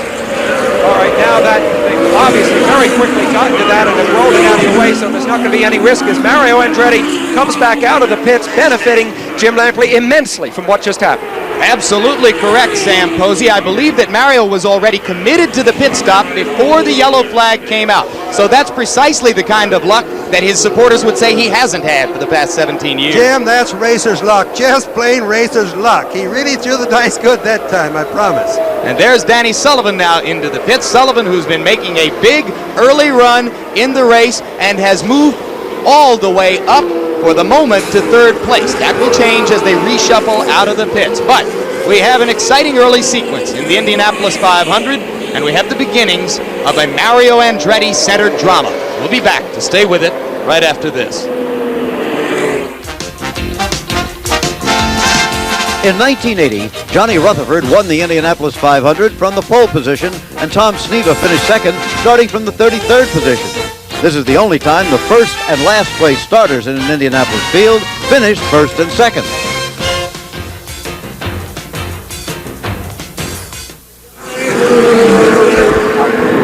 is Jim Lampley back live in Indianapolis, where you can see that the yellow flag remains out on lap 31 of the Indianapolis 500 while we are away. This moment of trouble in Michael Andretti's pit. At this moment, the Michael Andretti team is still recovering from this incident. Bobby, smoke in the pit. There may have been a fire. Well, there obviously was a fire. What caused it at the pit stop, I really can't tell you right now. There was so much happening all at the same time. We had action all around this racetrack. And now, Sam Posey, Michael Andretti's car is being pushed to the garage in front of us. For the moment, it is he who has inherited his father's legacy of racing bad luck here. Yes, but it's the first time he's had bad luck here, Jim, because he has raced. That crewman there with his back to us, so with the helmet on, might have been hurt. But this is the first time that Michael Andretti in 4 starts has ever been out of the race. He finished his first 3 starts here, appeared to have a real lucky streak. This is Jim Lampley back live in Indianapolis, where you can see that the yellow flag remains out on lap 31 of the Indianapolis 500 while we are away. This moment of trouble in Michael Andretti's pit.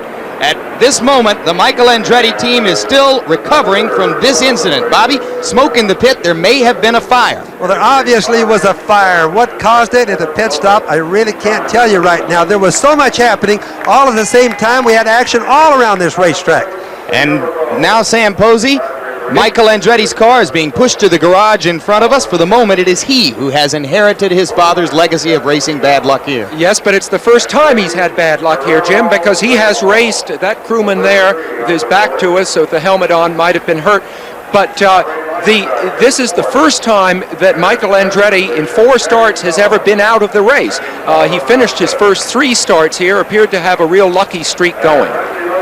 And now, there is a look at a very frustrated Michael Andretti live. Remember that a methanol fire does not produce flames. You do not see flames. You see only some vapor with a methanol fire. As we were looking at, let's go to Jerry Gaplin right now. Jerry has the report. Michael Andretti, a pit fire there, a lot of scare. What happened? Well, we came in, actually the car broke anyway. We broke a CV joint. And then the yellow came out, so I came in the pits, and obviously I guess the fuel just started gushing out, and then it finally caught to the engine and started a fire, but it was a bit of a scare there for a moment.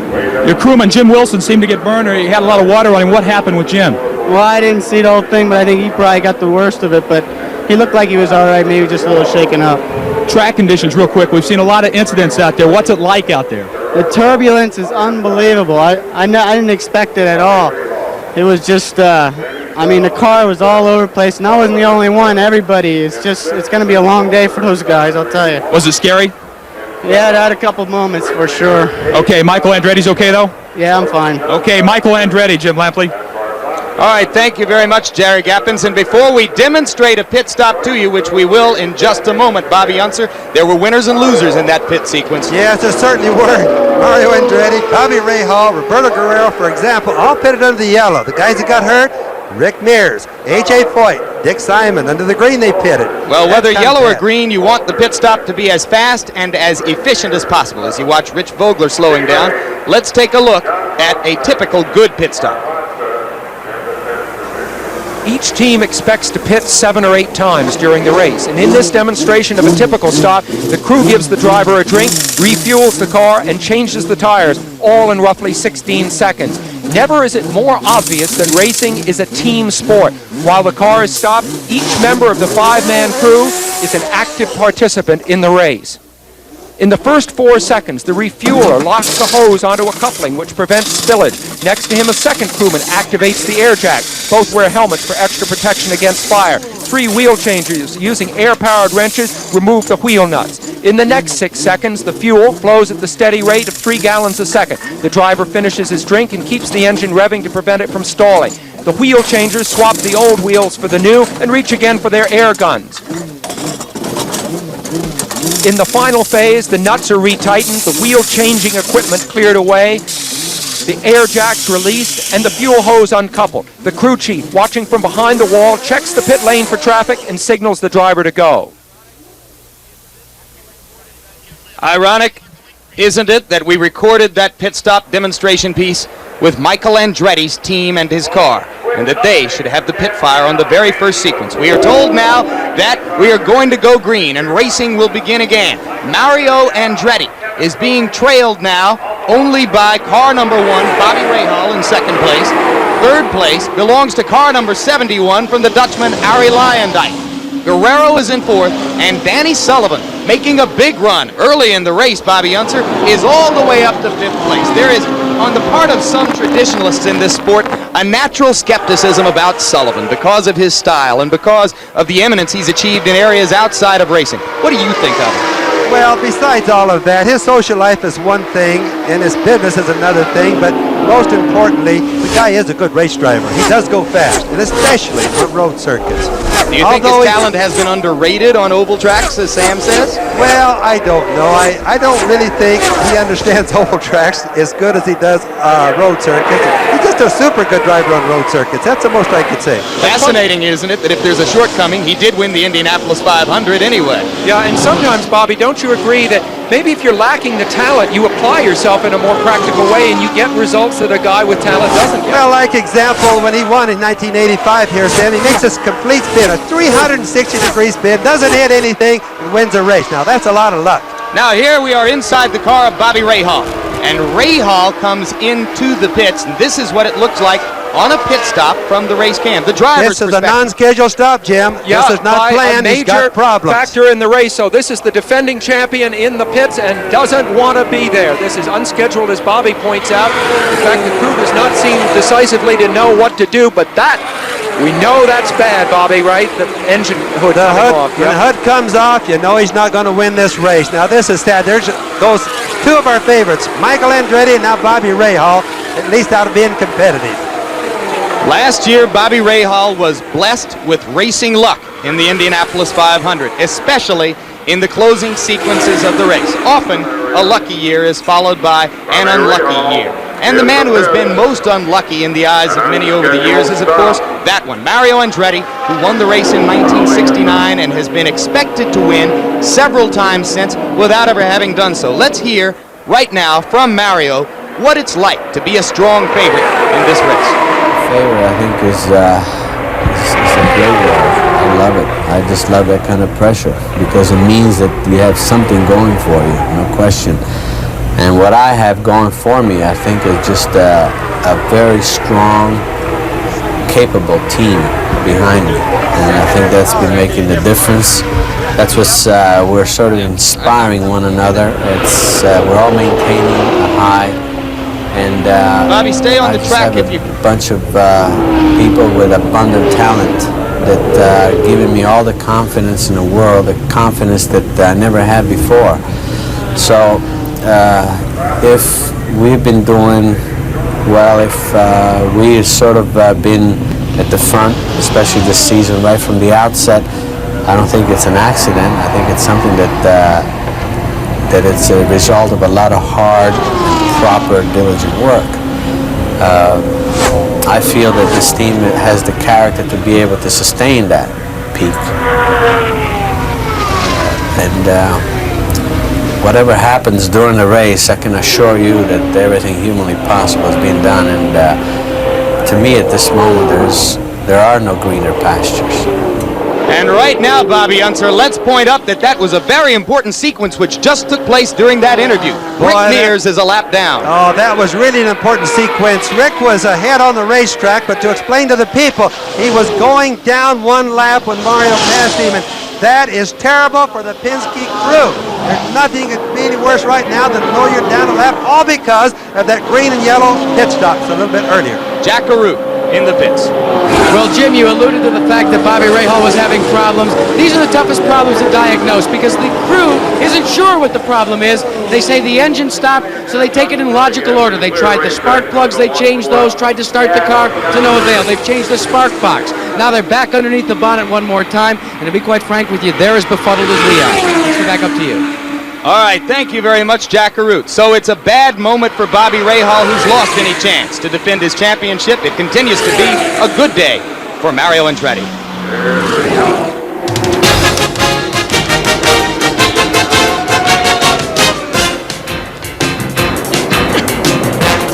The Indianapolis 500 is being brought to you by AC Delco. Stay ahead of trouble with AC Delco parts. By Miller High Life. Miller, made the American way since 1855. And by the Kellogg Company, maker of Kellogg's Frosted Flakes. Tony's Flakes of Corn with a sweet frosting.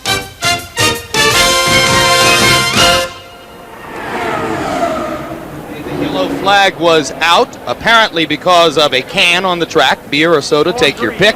And the yellow remains out. We're told that they are going to go green as they come back around the next time. They're on the back straight now, headed toward turn 3, and they're going to go green on the front straight when they come out of turn 4. But as we await that event, let's go right now to Jim McKay for a host update on the race. Sure takes a high degree of intelligence to throw a can on the racetrack during the running of the Indianapolis 500. The weather remains perfect, and Mario Andretti remains the story here. You know, a year ago, Mario's son Michael led this race for the first 42 laps while his father went out on lap 19. This time it's the opposite. The sun is out, and the father Mario leads the race. The green flag out again, and they are racing. And only 4 cars. In our booth right here. What's the most significant factor of the race to you to this point? Mario Andretti. Jim, there's absolutely no question about it. We're seeing something without precedent in recent time. Mario, at this early stage of the race, has already lapped all but 3 cars. Imagine that. I mean, he's that far ahead.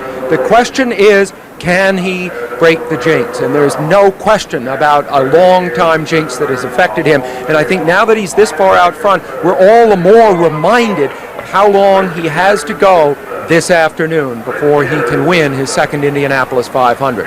You want to take another look at that Garza crash, see if we can figure it out better? Yeah, let's have a look at that. Now, as we know, this was turn 1, right on the very first lap. And Garza buried in the pack. You see him spinning there, and with great, incredible good luck, only 1 or 2 cars were involved with him. It is precisely this kind of handling problem that had beset not only Garza, of course, during this month, but a number of the other drivers, many of whom qualified, frankly, in the second half of the pack. The majority of the practice crashes, and there were 25 of these practice crashes, were not among the kart regulars, that is to say the guys that do the entire series all year long, but men who were trying to qualify for this very, very special event and were having trouble getting their cars up to speed. And what I thought would happen when this race began was that everybody would be more conservative and there wouldn't be so much trouble. And so far, except for that first lap thing, I think I've been right.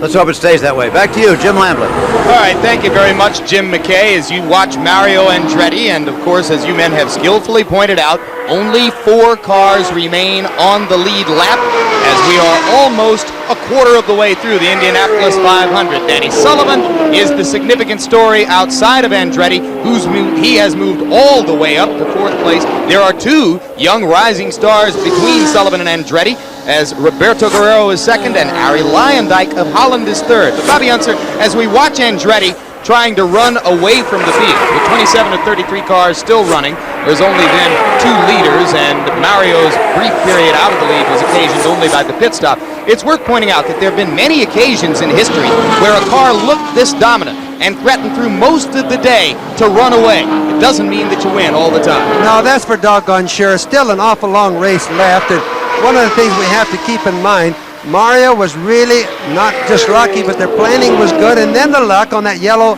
flag pit stop, his first pit stop. He picked up, for example, almost a complete full lap on Rick Mears, and of course some of the other cars. So that has something to do right now with the way it is. Now, means his next pit stop could possibly turn out the other way, so we still have a long race to go. All right, let's go down to Jerry Gappins in the pit with Katie Guerrero. And Katie, you're keeping busy right now with the stopwatch in hand. Does that keep your mind off of the action out there on the track a little bit? I wouldn't say exactly off, but it gives me something to do. I'm such a nervous wreck. Just to have something to hold and work with for the moment keeps me happy. What kind of lap speeds is Roberto turning in right now? He was running a set of well over 200, about 203. He's running very strong. Everything's great.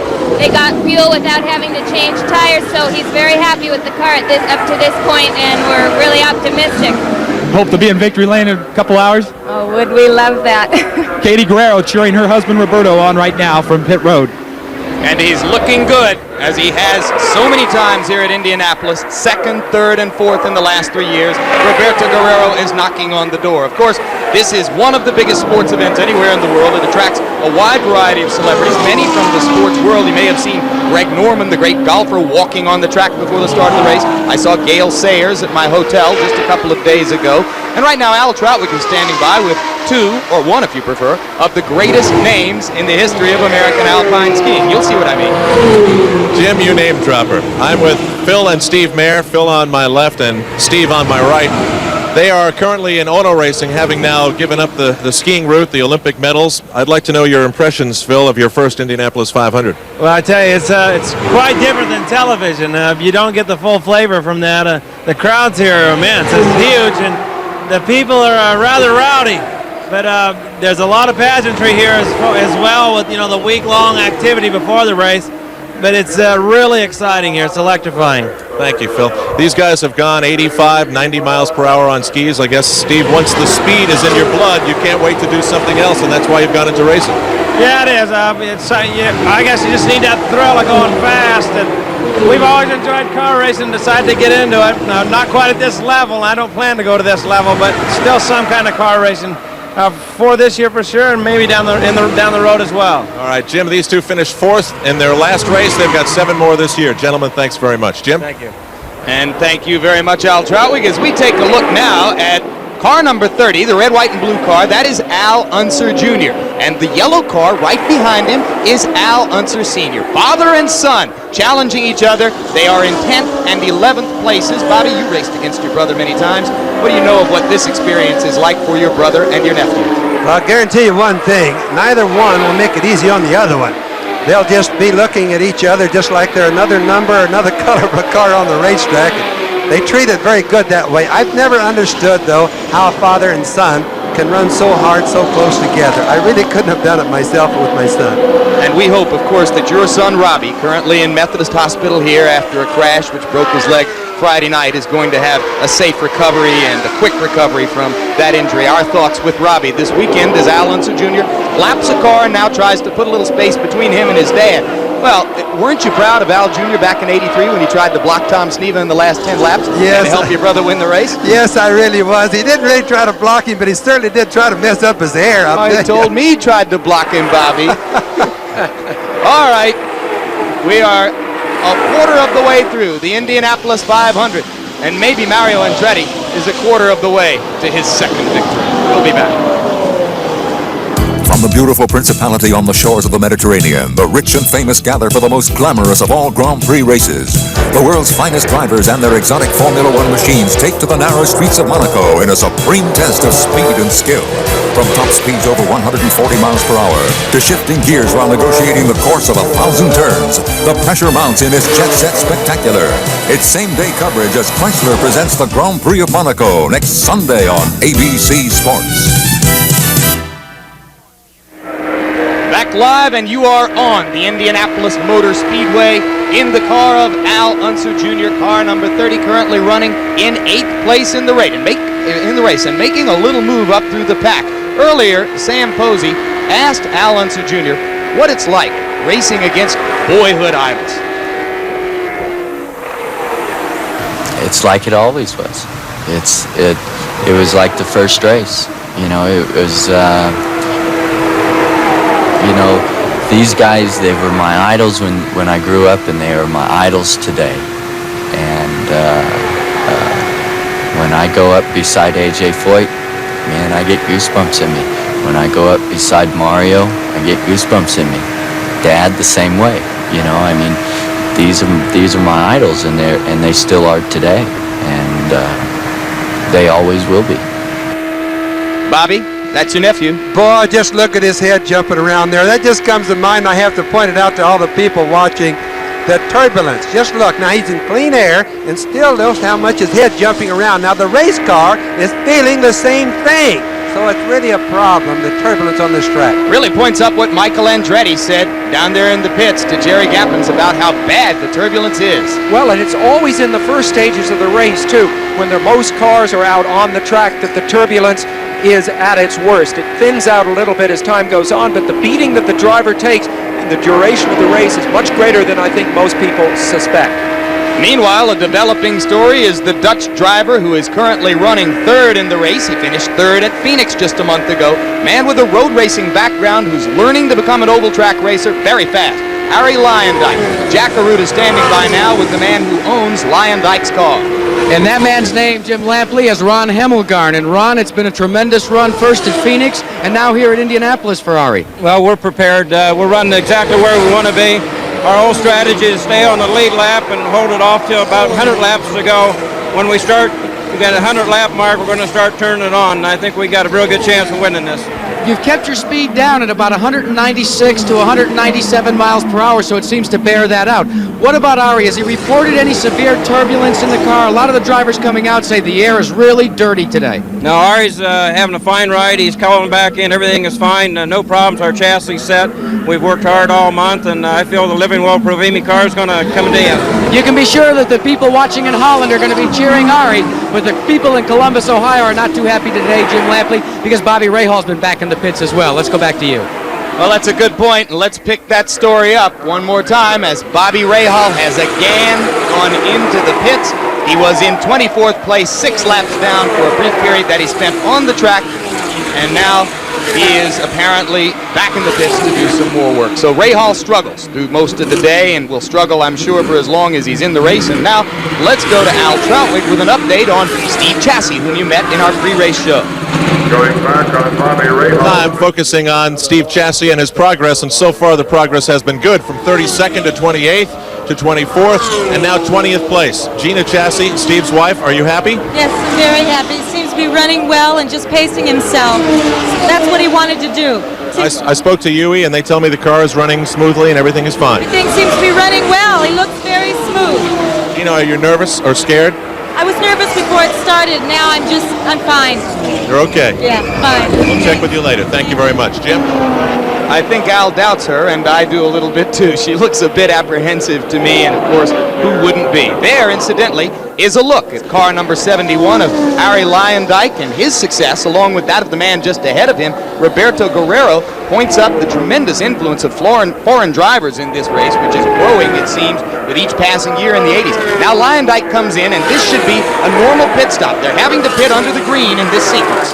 Yes, and at this point, Guerrero is starting to catch Mario, too. It's the first time there's been any dent in the Mario Andretti lead, and it'll be interesting to see in the exchange of pit stops what's happened. You mentioned the foreign influence. Here's Lyondike of Holland, Guerrero, of course, of Colombia in second, Mario Andretti, born in Italy, but it's not only among the drivers. All of the cars are made in England. The 28 Marches, the 5 Lolas, and all but a handful of engines, the Buick engines, are all made in Italy as well. Now we're seeing Guerrero come into the pits. This is going to be very important, Jim. 22-second pit stop for Lyondike. That was not all that quick. Let's watch Guerrero, Bobby.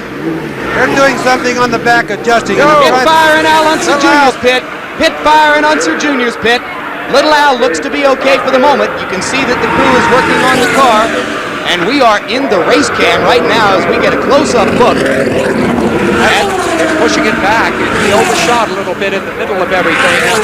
That's the water they threw on to stop the alcohol fires, to thin out the alcohol so it doesn't burn. That's what we see on the race cam. There's Mario coming to the pits now. See how his pit stop does. Guerrero's was 20.1 seconds, so he got a couple of seconds on Lyondike with that. This is the team that won the pit stop competition this past Thursday.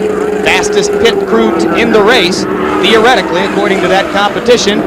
And it looks like they're going to pick up a couple of seconds on Guerrero with that one. And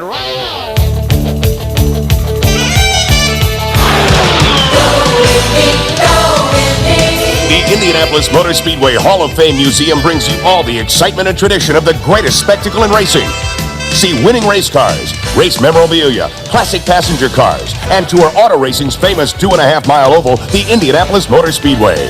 Go Indianapolis Motor Speedway. Visit the Hall of Fame Museum, open 364 days a year. back live at Indy. Let's go to Jack Arute and Danny Sullivan's pit. Well, Danny Sullivan is taking on fuel that completed that. There were no tire changes. He is off and away. And one problem that he had, gentlemen, was he was trying to get one of his tearaways off the front of his helmet, and he was unable to do so. But a relatively normal stop, but what a break. The yellow comes out before Sullivan has to pit. A great break for him. Absolutely right, Jack. That visor is a small annoyance compared to what just fell into Danny Sullivan's lap while we were away in commercial. You saw all the leaders pitting under the green flag. Sullivan waited, and while he waited, suddenly a yellow flag came out for debris on the track, and the result of that is that at this stage, right now, 64 laps into the Indy 500, the leader is no longer Mario Andretti, it is Danny Sullivan. Yes, and also my brother Al came in under the yellow, so he's going to benefit from that lap down that he was. This is all in reference to Mario, Jim. Two of the Penske cars benefiting enormously. Sullivan is the leader right now. Yes, and it's not just a question of luck, because as Bobby pointed out earlier, Danny Sullivan has cranked the boost back a little bit and is trying to make a run for it on fewer stops than the other guys. So that is the story right now. Mario Andretti's sudden overwhelming control of the race suddenly broken for a moment. And we'll be back after this word from our local stations.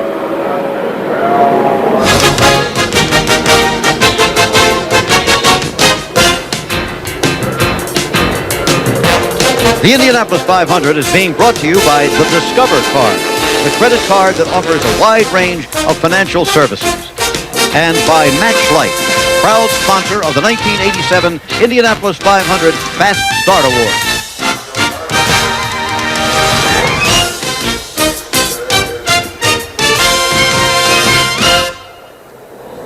Back live, and as the cars circle the track under the yellow flag, let's take a brief moment to remind you of next Saturday's ABC's Wide World of Sports, 4:30 Eastern and Pacific, 3:30 Central Time. Mike Tyson talks about the great heavyweights, the mini marathon from New York City with some of the great women runners in the world, and of course our Athlete of the Week award series continues. But Tyson talking about the great heavyweights. Mario Andretti, we're told now, is going to have to come in for a stop-and-go penalty for passing under the yellow flag. Now, while Sullivan pitted, Mario had reassumed the lead briefly. Guerrero in second place. Sullivan back in third place. But the stop-and-go penalty could take the lead away from Mario because his margin over Guerrero is only 0.8 seconds. Well, that's almost bumper to bumper, Jim, and we knew that there was a little bit of funny stuff going after all the yellows because we had it figured out that Mario should have stayed should have fell back to second place, and Danny Sullivan should have been leading it at the time, but after all the pit stops are made, it was a little bit confusing. Now, Mario's going to have to make a stop and go. That's a big penalty.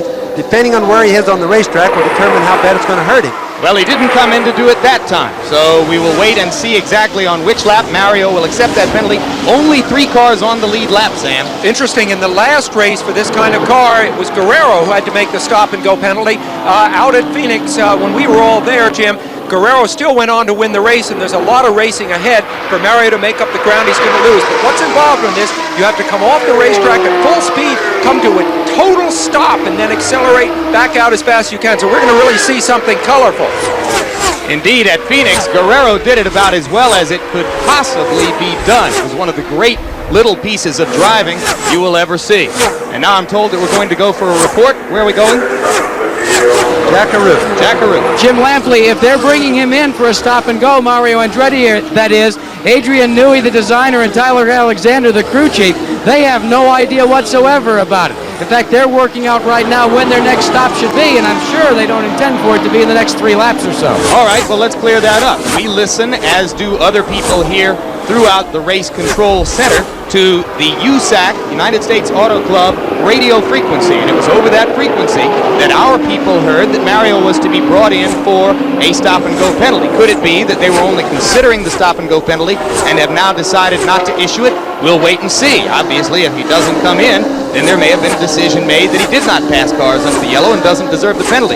Still, he's not running away anymore. He's got a 2-second lead on Guerrero, who has been catching him in recent laps leading up to that last sequence of pit stops. Whereas Sullivan, incidentally, he is in third place, 7.6 seconds behind Andretti, 5 seconds behind Guerrero. You notice Mario's running way down below the yellow lines or the white lines in the corners, Jim Lampley, and that means that the track is getting a little bit slippery, which it often does this time of the race. Look at Mario. Well, he's passing a car, so he's very low. But he also is running in clean air down there, letting his front wings, and his rear wings get more clean air. It's very important to the handling. But there's another factor too, isn't there, Bobby? He's just recently fueled up, and when a car comes out of the pits full with fuel, it tends to understeer or push up against the wall a little bit, which forces you to take that kind of really low line that he's running. Am I right? No, Sam, these cars today don't do that. The fuel is right immediately behind the driver, and it's in the center, so it doesn't really change very much. There is Steve Chassis, and you can see that the car is smoking. So Steve Chassis, whom we highlighted in our pre-race show, the man who started in 32nd position, local war hero, car owner, woman, Lydia Lockery, the only woman car owner to be associated with the race, is apparently on the way, well, and certainly is, on the way into the pits. And we'll have to wait and see whether that's going to mean the end of the day for Chassis, who to a certain degree had to be happy just to be here. He's got engine problems, Jim. You can see the smoke coming out from under the hood there. That means that he's blown an engine most likely, and that's very sad. Steve's a nice boy and a good race driver. Bobby, a lot of engine problems. Do you think, is this abnormal for this stage in the race? It doesn't seem to be abnormal so far, Sam. You know, remember, we're really cool today, and we usually have a lot of engine falling out by now anyway. And there goes Bobby Rahal out of his car. You'll remember Debbie Rahal, who rooted him home to victory a year ago. This day has not been their day, and that is apparently the end of the ride for the 1986 Indianapolis 500 champion. Started in the middle of the front row today. Sam Posey identified him, you heard before the race, as the racer of the 80s. He's a man of great equanimity, business sense, personal poise. He can handle this, but he doesn't like it. He can take it in stride, but as you say, he is more aggressive than I think many of us who have come to know him actually have realized. You see Mario Andretti leading the race. Jim, the cars behind him are spread out at more or less equal intervals. Car right behind Andretti is Tom Sneva, who is in 4th place, 1 lap down. The leader, in effect, among all those cars which have been lapped. They're the green car behind Andretti. That's the gas man, as they call him. First man ever to go 200 miles per hour here. First man ever to go 210 miles per hour. And a big advocate of limiting the speeds of these cars. Yeah, the man, oddly enough, running a Buick engine, which is surprising, and he's doing pretty well with it. Mario, though, Jim, has begun pulling away again from Guerrero. We have word now that Mears may be slowing on the back straight. If so, there he is. You see him in the center of the screen. Rick Mears now in trouble. That means that of that powerful front row that I spoke of, at this point in the race, only Mario Andretti is left in racing shape. So more and more, it appears to shape up as a Mario kind of day. What is that, Bobby? Well, I'm afraid that that's an indication they may be having some engine problems. They've been having them, and it would really be sad to lose a hard charger like Rick Mears this early in the race. I hope they're able to get the car going back again. How early in the race? Well, we're at about the 175-mile mark as we go down to Jerry Gappens. The rest of the top 10 are a lot behind. The rest of the top 10 Jerry Gappens in Rick Mears' pit. Peter Parrott waiting for Rick Mears to come into the car. Right now, here he comes to a stop. Trouble for Rick Mears. They're going to take the side cowling off. You see Peter Parrott working on the car right now. Apparently, electrical problem. Rick Mears shows a gesture with his hand like there is a problem. They go ahead. They put fuel in the car right now. And Peter Parrott, this is going to cost Rick Mears the Indianapolis 500. No way he's going to win his 3rd race today. He was running up to 6th spot before the stop. The engine now is killed. He's going to take the visor up. And it looks like Rick Mears' day is going to be through. Back upstairs to Jim Lamb. All right, Jerry, you can see that that's an extended pit stop for Mears. The Rahal car is being pushed into the garage. Only one man from the front row still in the race, leading it. Again, seemingly running away, Mario Andretti. The action's hot. The excitement sizzles. The matchups, the best in the majors. Catch the season premiere of ABC's Monday Night Baseball, June 1st.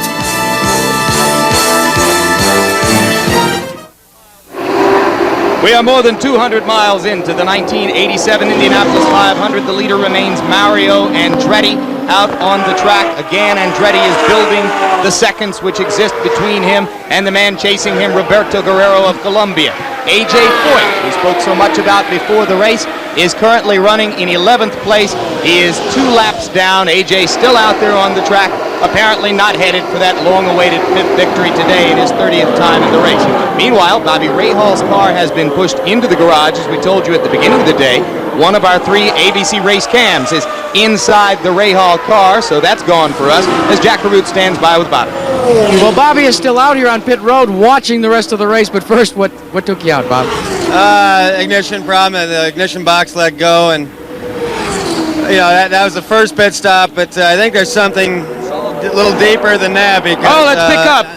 We've got a problem out on the racetrack. Let's pick up. We got a problem on the racetrack. Sorry to interrupt Bobby Rahal, but Danny Sullivan has just spun the car, and again, Sullivan spins and goes forward.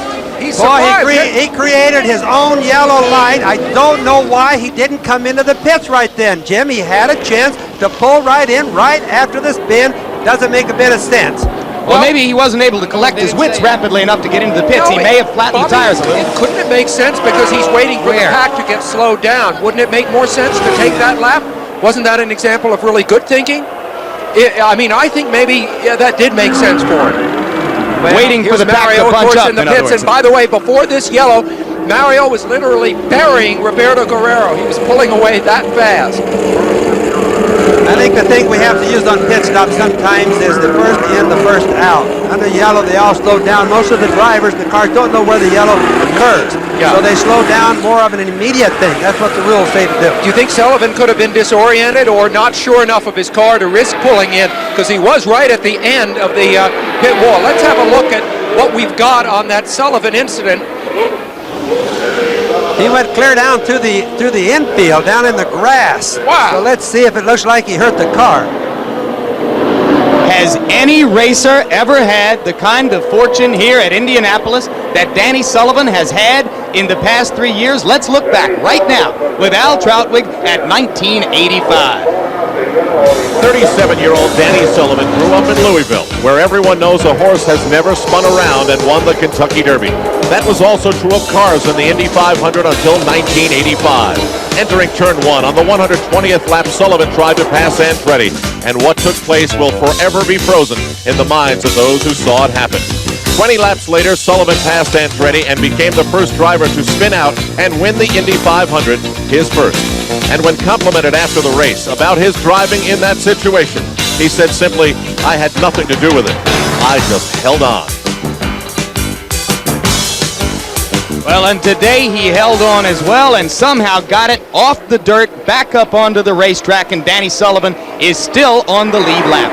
That's more than amazing. Here's AJ in the pits, but on Danny's spin, the chance of spinning and not hitting anything, Jim, I'm just telling you, is a very rare thing. So Danny's very lucky today besides everything else. Does it say anything about his racing skill? Well, we'll wait and see what he's able to do to capitalize on it as Mario Andretti continues to lead an interesting Indy 500. No son has followed in his father's footsteps in winning the Indianapolis 500. Al Unser Jr. and Michael Andretti could become the first sons to do so. Hanging underneath the gondola of the Goodyear Blimp America is Gyrocam 360, a remote control camera. This is the first time it has been used on network television to cover a race, and it provides a spectacular view of this huge racing facility. They've just gone green at Indianapolis, and now Mario Andretti will get a chance to see if he can go back to stretching his lead over Roberto Guerrero and Danny Sullivan, a lead which bunched up once again during the yellow flag sequence. Sullivan made a second pit stop, which didn't hurt him because of the yellow flag, and Bobby Unser, there's a point about 2 pit stops. Well, it's a lot better than to make 2 or 3 pit stops to make little adjustments under the yellow, Jim, than it is to spend a long time and take the chance of getting lapped. And that's what they were doing with Danny Sullivan's car. So just in the last 5 minutes, Danny Sullivan has shown a remarkably cool head under these circumstances. Yes, because I still say, Bobby and I were talking about whether he should have come in or not. I think another good reason for not having come in, we were just talking about this, was it did give his crew that extra lap to get their tires out, to get all the stuff that they needed ready. Now, Jack Carute is down with the owner of Mario Andretti's car, Carl Haas. Jack? Carl, you've been keeping lap times all through the race. Could you believe it when Danny Sullivan spun again when you were out there? I'm glad for him. I'm glad he didn't hit the wall earlier. What about the car? The reports from Tyler and Adrian and Mario so far that the balance is really good, that you guys are really happy with the setup. Well, we're not halfway through the race yet. We're happy right now, and I hope we can keep it going. Well, there's tension down here, even though they are happy. And believe me, they're all thinking about the year that Mario Andretti did everything except win the Indianapolis 500.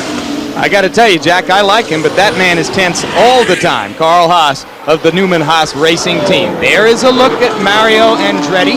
He is being chased by the man who's been second, third, and fourth here the past few years, the very charismatic 28-year-old Colombian star, Roberto Guerrero. And as Guerrero chases Andretti, we're going to listen to Roberto on the subject of the most difficult circumstances a rider, or a driver, I should say, is likely to encounter during this race.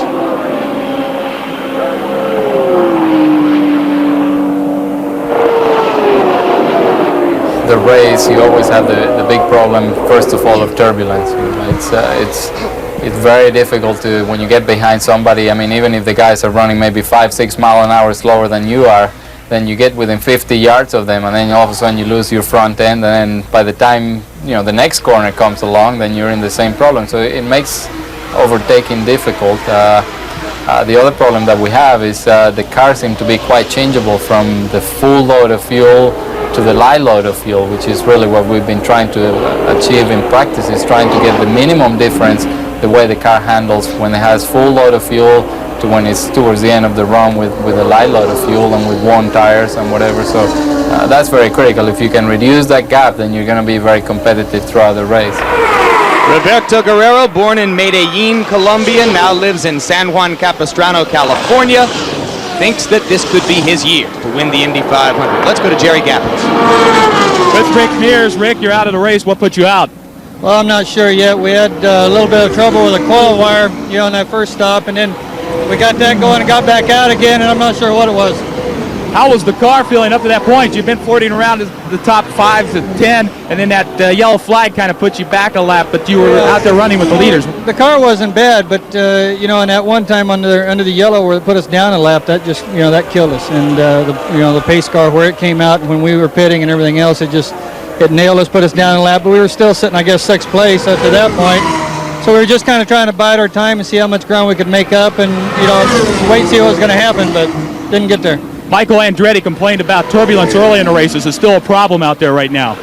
Yeah, turbulence is bad with the cars. Is it the worst you've ever seen here? Well, it's about as bad as I've seen with it, yes.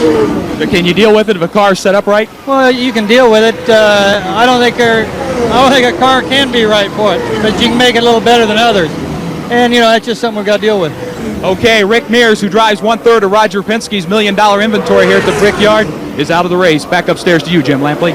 And we look from the Goodyear blimp at Mario Andretti, still circuiting the place as the leader on this squared off rectangle, or I should say this rounded rectangle that is the Indianapolis Motor Speedway. We are 25 miles short of the halfway point of the 1987 Indianapolis 500. Mario Andretti is turning laps at 203 miles per hour as he begins to pull away from Guerrero yet again.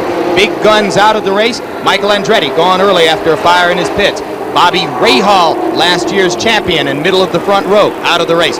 Rick Mears outside on the front row. Already a 2-time champion, expected by some to win a couple more before he quits here, and he's gone. And right now, Andretti begins to run away in clean air again. He is, Jim. He's in good, clean air. His car's working good. He's just on a real good roll today. I know Carl Haas, when we talked to him, is a little bit worried, but that's Carl's nature. Mario is red hot today. Looks like Lady Luck so far very much on his side, and if not on his side, certainly working against some of the other guys.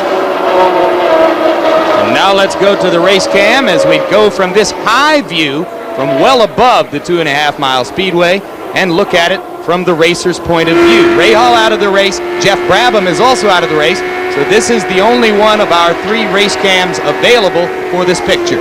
Well, you know, Jim, the one thing that the race cam does not show is that here in the turns there are enormous side loadings on the driver that really are trying to tear that car out of the groove that you see little Al driving and out into the wall. That's the one thing we really don't feel as we watch this race cam. And one thing you can't see, Sam, is on the left side of that helmet there's a strap that goes from the helmet down around his shoulder and holds his head straight. But it also lets you see how much force there is, how much buffeting there is against that strap. While Sam and Bobby were talking, Al Unser Jr. traveled more than 2 miles. Sitting, I might say, with his rear end just 1 3/4 inches above the surface of the track. That's how low the cars are and how low the drivers sit in them. Now this is a look at the long front straight. It's worth pointing out, and we haven't had a chance up till now, Bobby, that every one of the 4 turns has a different visual perspective. Every part of the race course, even though it is a squared or a rounded oval track and therefore would seem regular, is very different to the driver. This is the back straightaway. It has bumps on it. Oh, yes, it does. In fact, the track is really quite smooth. It's almost like a glass table. But to a car running over 200 miles an hour, every turn creates its own personality. This is the 3rd turn. Very good, very fast turn. Look at his head buffeting over there. Now, the wind blows more over there, but it's a smoother corner. Here we come to turn 4, back onto the front straightaway. Now that, you can just see, looks like a funnel, looks like an alley, a dead-end alley, into turn 1, 200 miles an hour. Turning left into a blind alley at 200 miles per hour plus. And here's the point. The difficulty of this is so great. Mario is just ripped by Sullivan there.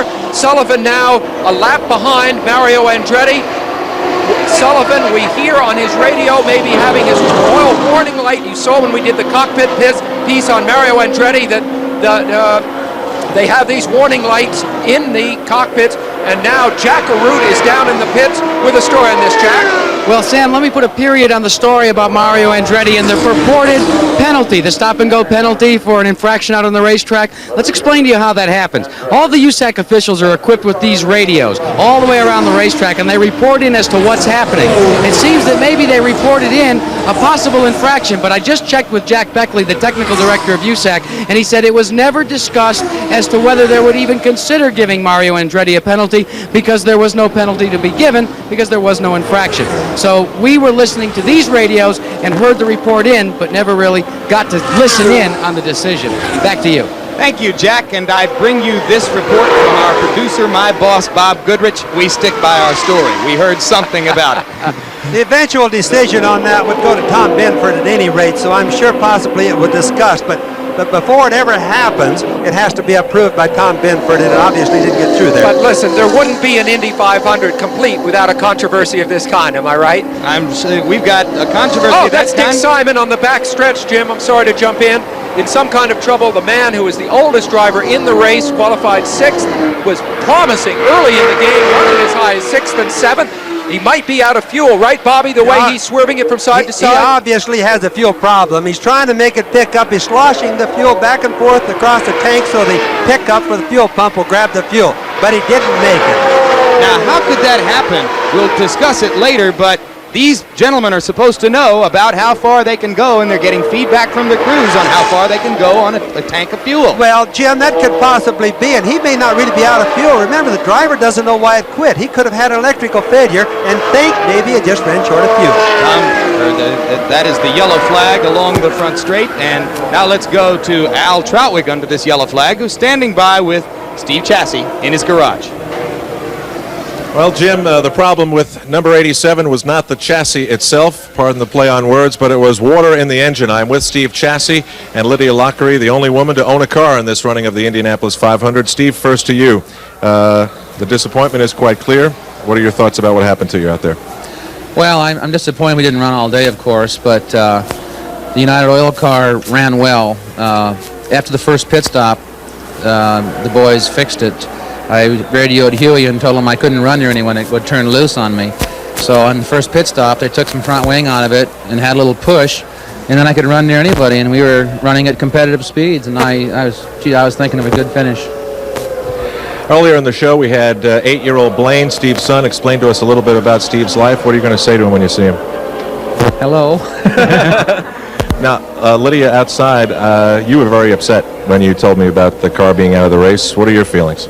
Well, sure, I was upset. However, Just turn for me here so we can see you. sure, I was upset. However, I am still thrilled that we made this race. That was quite an accomplishment. And what can you do if the engine blew? You know, Steve was driving beautifully. The car was moving well. At one point, I know that the board showed that we were in 15th place. And all I can say is that I'm really grateful that we did as well as we did. And I am glad that there were some companies in Indianapolis who supported us, United Oil, Life of Indiana, a lot of smaller companies. And I am so thrilled still with the way things went that we will be back next year. All right, thank you very much. These folks were pretty happy when they sat on the bubble and made the race. There's a little bit of a different feeling in here right now. Jim? All right, thank you very much, Alan. During that conversation, both Mario Andretti and his pursuer Roberto Guerrero pitted under the yellow flag. Guerrero got a very fast stop and made up just a little bit of time on Mario. We'll be back after this word from our local stations.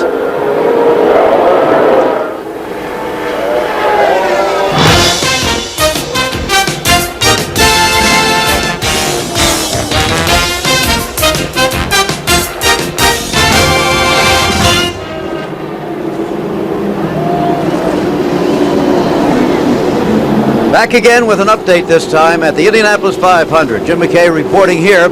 Only 2 cars on the same lap, and it raises a couple of interesting points. First of all, Mario Andretti, the leader, won this race in 1969, 18 years ago, when he was a kid of 29. Now he's 47 years old. No foreign driver has won this race since the late Graham Hill in 1966, 21 years ago. Roberto Guerrero, the only other car on the same lap, is from Colombia. He would be the first driver who was a citizen of a foreign country in all that time. Mario Andretti himself, of course, was born in Italy and lived there as a boy.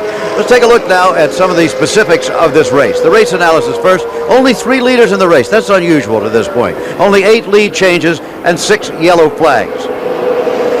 Now, a look at how all the cars stand after 98 of 200 laps. Mario and Guerrero on the same lap. Then Danny Sullivan, lap down now. Al Unser Sr. right up in there. Tom Snevy and Ari Leyendijk, you saw.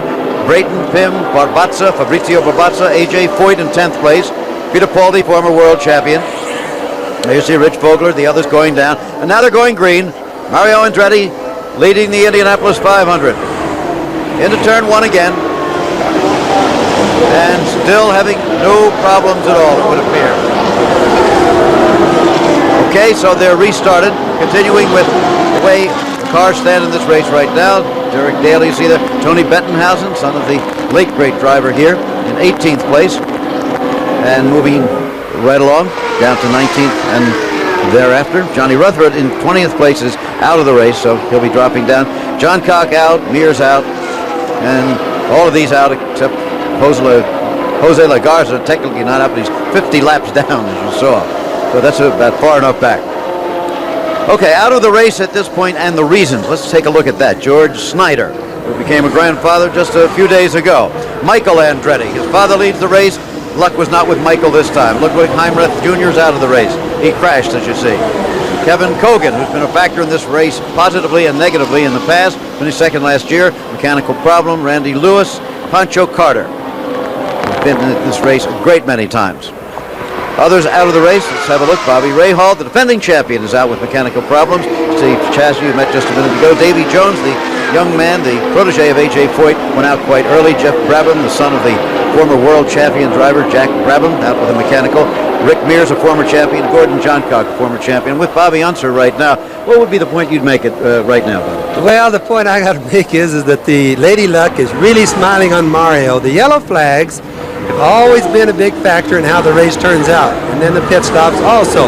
Right now, no matter what happens, it would appear that the chips are falling for Mario. He's controlling the race as the fastest car, but Lady Luck is following him right down the road. Anything Guerrero can do for himself right now? Yes, he can, and he's doing good, and he's very much in sequence, but he's the only car on the same lap with Mario, and he's darn sure pushing Mario hard. That's the one thing that's going to keep Mario honest in the whole race. In other words, Roberto will probably have to run him hard enough to try to break him some way, thinking that Roberto has a Cosworth engine, Mario has the Chevrolet engine. Some of the Chevrolet engines during this month have been giving problems. Okay, back to Jim Lampley now. Well, indeed, Jim McKay and Bobby Unser has just pinpointed what I would say is the story of the race right now, Sam Posey. Which engine is going to go 500 miles? Will it be the Chevrolet engine? That would surprise some people. Or will it be the Cosworth, the dominant engine of the 80s, and the kind of engine that Guerrero has nursed 500 miles 3 previous times here at Indy? You're making a strong Guerrero case, aren't you, right now, Jim? But listen, a word about the Chevrolet so that people are not confused with the Chevrolet engine that you might find in your car on the street. This Chevrolet engine was built in England as a pure racing engine. In many ways, it's very similar to the Cosworth engine. So if you could take a mechanical look at the first and second cars, you would not find the engines that different. However, the Chevy engine is newer, a little sharper tune, and it may very well take Mario to victory. Now, Jerry Gappens is in the pits. Jerry? 18 years ago, Andy Granatelli took a foreign driver, Mario Andretti, to victory lane here at Indianapolis. Now his son, Vince Granatelli, is a car owner. Vince, you too have a foreign driver, Roberto Guerrero. You're running second. Can you put Granatelli back in victory lane today? Oh, we're still a little early for that, but we'll let you know in about 85 laps. Did you get any advice from your father coming into this morning's race at all? He gives me advice all the time. Okay, Vince Granatelli, the owner of Roberto Guerrero's car, watching his man work out there, and hopefully it'll end in victory lane today. Back upstairs to you, Jim Lampley. All right, Jerry Gappins, and what a poetic story it would be if Mario wins today and makes Vince Granatelli second, or if Vince Granatelli and Roberto Guerrero are able to win, because of course it was Andy, his father, who took Mario to victory in '69. Would Vince kiss Roberto in victory lane? No one will forget that the last time Mario got a kiss in victory lane was so long ago from Andy. And earlier we asked Mario Andretti how bad luck and the long string of freakish incidents which have knocked him out of this race have affected him. Have they affected him more than it would have been in any other race? Yeah, I think the luck factor here has been substantial, actually on the downside. And I look for Lady Luck to probably just use a little bit of compassion this time, because there were times here where with just a little bit of help in that direction, we could have probably had the best or easiest scores ever anywhere. I recall back in '66, '67, it was a particular time when I sat on pole where I had distinct advantage on the field, and both times it was just some trivia problem that just put me out of the race early on. Continuing on the rest of those seasons, from there on I was winning all the races, and I had all the reliability on my corner that I needed to go. There it was. It was just here, it struck hard on me. And that's the way it has been pretty much over the years for some reason or other. I think my record of finishing is a pretty good one. I think I've had good long stretches of finishing and winning consecutive events. It has not been the case here. It has not been the case in a lot of the 500-mile races, and I don't know why. Just close, but yet no cigar. So I think it's time that has changed a little bit. I think the law of averages probably, hopefully, is trying to come in my direction a little bit. And again, it's not just the fortune that we're looking for. The ingredients that I have behind me, I think, should be a considerable factor in trying to help Lady Luck make up her mind. If you feel for Mario at all, if you have a compassionate bone in your body, you have to feel for him as a result of all the things that have happened here. There's a man who seldom shows any emotion while he's here in Indianapolis.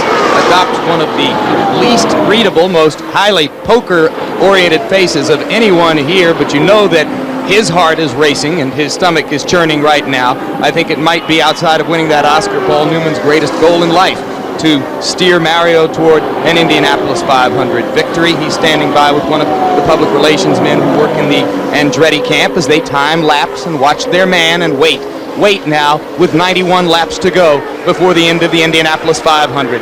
Let's go to Jack Arute. Well, earlier, Jim Lampley, you talked about a potential problem in your third-place car, Danny Sullivan's machine, the oil light supposedly blinking on and off. This is Chuck Sprague, the crew chief for Danny Sullivan. Chuck, what's the story on that light? Is it errant, or is it indicating something wrong? Well, we weren't really sure for a while. It seems to have gone away at the moment. It's a switch that comes on when the oil pressure falls below a predetermined point. Now, it's a very sensitive switch. It's adjustable, and we set it very close to the oil pressure that the engine runs.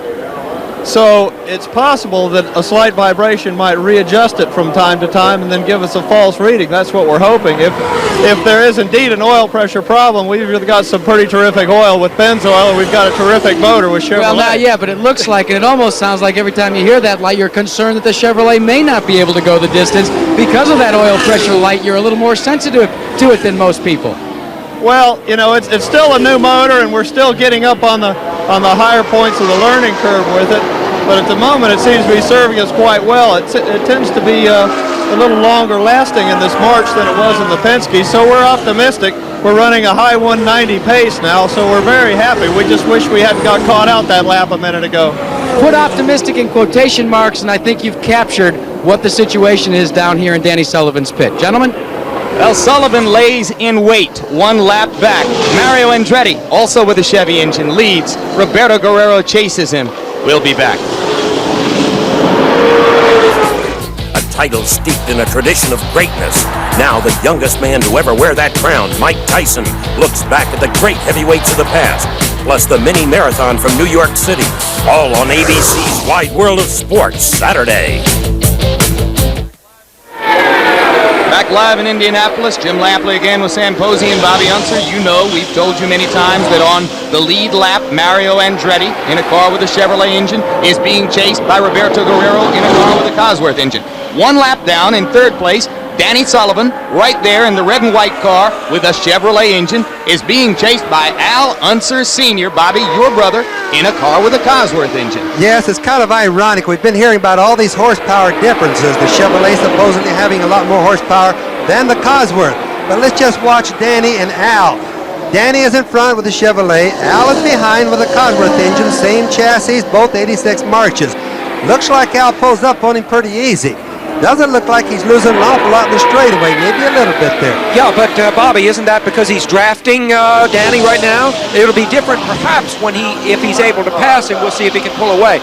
That would be conclusive, but what we see now really isn't, is it? Well, the drafting of these cars isn't really significant. As soon as you get close, you have to kind of stop doing it because the air gets dirty, as we've been talking, Sam. But he's drafting now. He's drafting him now. He's right behind him, isn't he?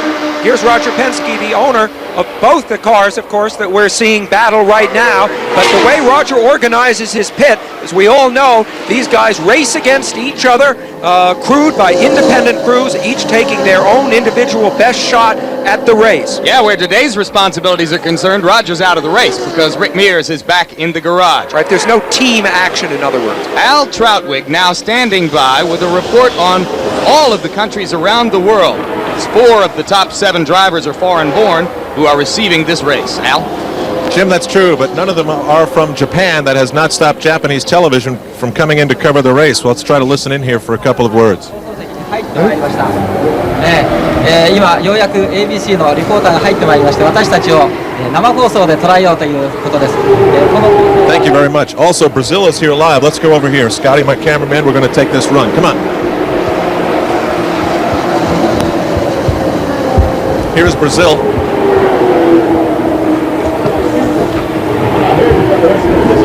Estamos aqui transmitindo pela Rede Bandeirantes. Grande abraço a todos vocês do Show do Esporte. Thank you for ABC. You're welcome. Jim, back to you. It's quite international here. Oh, and coming off of that, I've just got to put in an unformatted pop. On Monday, June 1, late night, Monday Sports Night on ABC is going to begin. Al Troutwig is the host. He is redefining the art of humor in sports commentary because he has the audacity not to laugh at his own jokes. Al, you're the greatest. Meanwhile, out on the track, we have another look at Sullivan. And now we're going to hear from Danny Sullivan. And simple question, which you might ask of a man who's had the kind of experiences Danny's had in the last couple of years. I love to hear him talk about this subject. Is it fun being Danny Sullivan?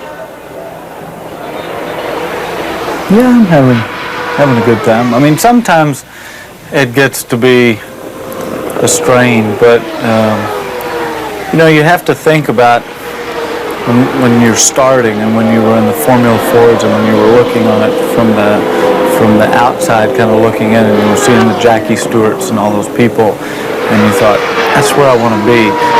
Not just because of the fame or the people going after them or whatever, but from the results, from winning everything. So when you get to that level, and particularly after I won in '85, when everything was really happening, I had to remind myself that the reason it was happening was because of the victory at Indianapolis. And that's what I had worked for. And I would be very hypocritical if I then turned down all those people and went and locked myself in a motorhome and became a recluse and all that. That would be very hypocritical of the situation. You heard the reference to Formula One star Alan Prost, who next week at the Grand Prix of Monaco will try to break Jackie Stewart's record now shared by Prost of 27 career Grand Prix victories. Our same-day coverage of that event next Sunday, 4 o'clock Eastern, 3 o'clock Central. And Sam, you and I are going to get to make that trip a couple nights from now. A.J. Foyt has gone into the pits, and as we look at Foyt, we get ready to go to commercial. And I will remind you once again, only 2 cars are on the lead lap. Mario Andretti leads Roberto Guerrero by 11 seconds.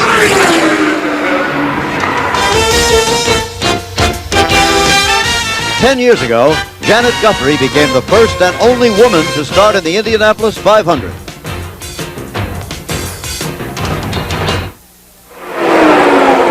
Back live in Indianapolis, Indiana. Technically, we are in Speedway, Indiana. 124 laps down in the Indianapolis 500. We've got about 200 miles to go, and Mario Andretti continues to lead over Roberto Guerrero. A.J. Foyt out of the car, his car headed for the garage. Let's go to Jack Arute. Well, he's conversing now with Jack Starn, his longtime crew chief. A.J., 30 years, and it isn't the way you wanted it to come out, is it?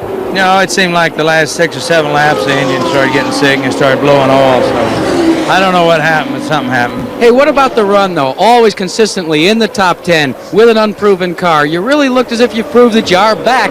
Maybe next year, 31, you'll be able to do it. We were back. I could have run a lot harder, but like I said, the car was all put together. I had no lap. And I thought we'd just ride for a while and see how things were, and we're just trying to stay up there. What about your assessment of the race so far? Is it Mario or maybe Guerrero? What do you think? You've seen a lot of them here. Mario's very good. He's a good friend of mine. He'd be hard to beat. His car don't break. As they say sometimes, gentlemen, maybe you should take that one to the bank. Back to you. Thank you, Jack Arute. And a final assessment on A.J. before we leave that story. Bobby, a lot of us had, I personally did, a good feeling about A.J. after his qualifying run. It was a beautiful piece of driving. Then he crashed the car on Thursday in practice, and it was clear that he probably wasn't going to make a big run today. Can he still be competitive? Yes, you know, A.J. Foyt has come back this year. He still has the talent. There's nothing wrong with his talents. It's all in his desire whether he wants to do horse racing or automobile racing.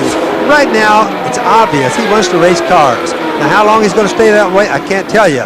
But I guarantee he went into this race today with a good chance of winning it, Jim.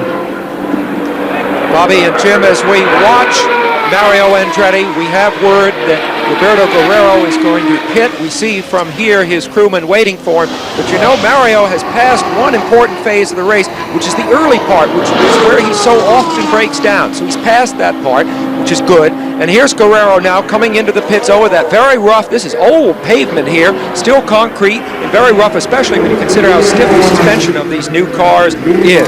You see how long he stops. Jack Arute is there, Jack. Roberto Guerrero is taking on 4 brand new tires. He looks very calm, cool, and collected. They're taking on the fuel. It's a normal stop thus far. They're waiting for the fuel load to be full. Mo Nunn has given the signal, and he is off and away. A very fine, methodical stop for Roberto Guerrero. Back to you. 20-second stop, and you saw, I think, the smoothness with which Guerrero brought the car into the pit, as Jack said, waited calmly, and came out. This is a driver who does all of the little things well. Well, he does, Jim. That Guerrero, as we said earlier, is on a hot streak this year. The boy is a good race driver. In the years past, he just really hasn't had an awful lot of luck. But I think it's turned around. But you know, Mario is starting to do a lot of the little things right, too, isn't he, this year? For example, his early pit stops, I watched very carefully. Mario, who may be coming in next lap. Now, let's watch him, because my feeling is that he has been far more conservative as he comes into the pits, and you see him here, than he has in the past. He's often, Bobby can remember this, overshot his pits, not so far in the race this year. Notice how carefully he's coming in. Part of the reason for that, Jim, is that he has so much confidence in his crew this year. It's run by a fellow named Tyler Alexander, who's crewed a couple of cars to victory here, been a great star in Formula One car preparation, and I think that, in combination with the engineer Adrian Newey, has given Mario a confidence that he's well supported during these vital seconds that he's in the pit. You know, often when you have an advantage, a speed advantage as much as Mario has, Sam, you can afford to not make mistakes. You can afford to be a little bit more careful, and Mario's doing that, and nobody ever called that man dumb, you know. Interestingly, Guerrero was second in 1984 and now says he thinks he should have won that race. But he overshot his pit once and he spun twice, and those mistakes cost him a chance to really compete in the closing laps with Rick Mears. He's got another chance today, and we'll be back.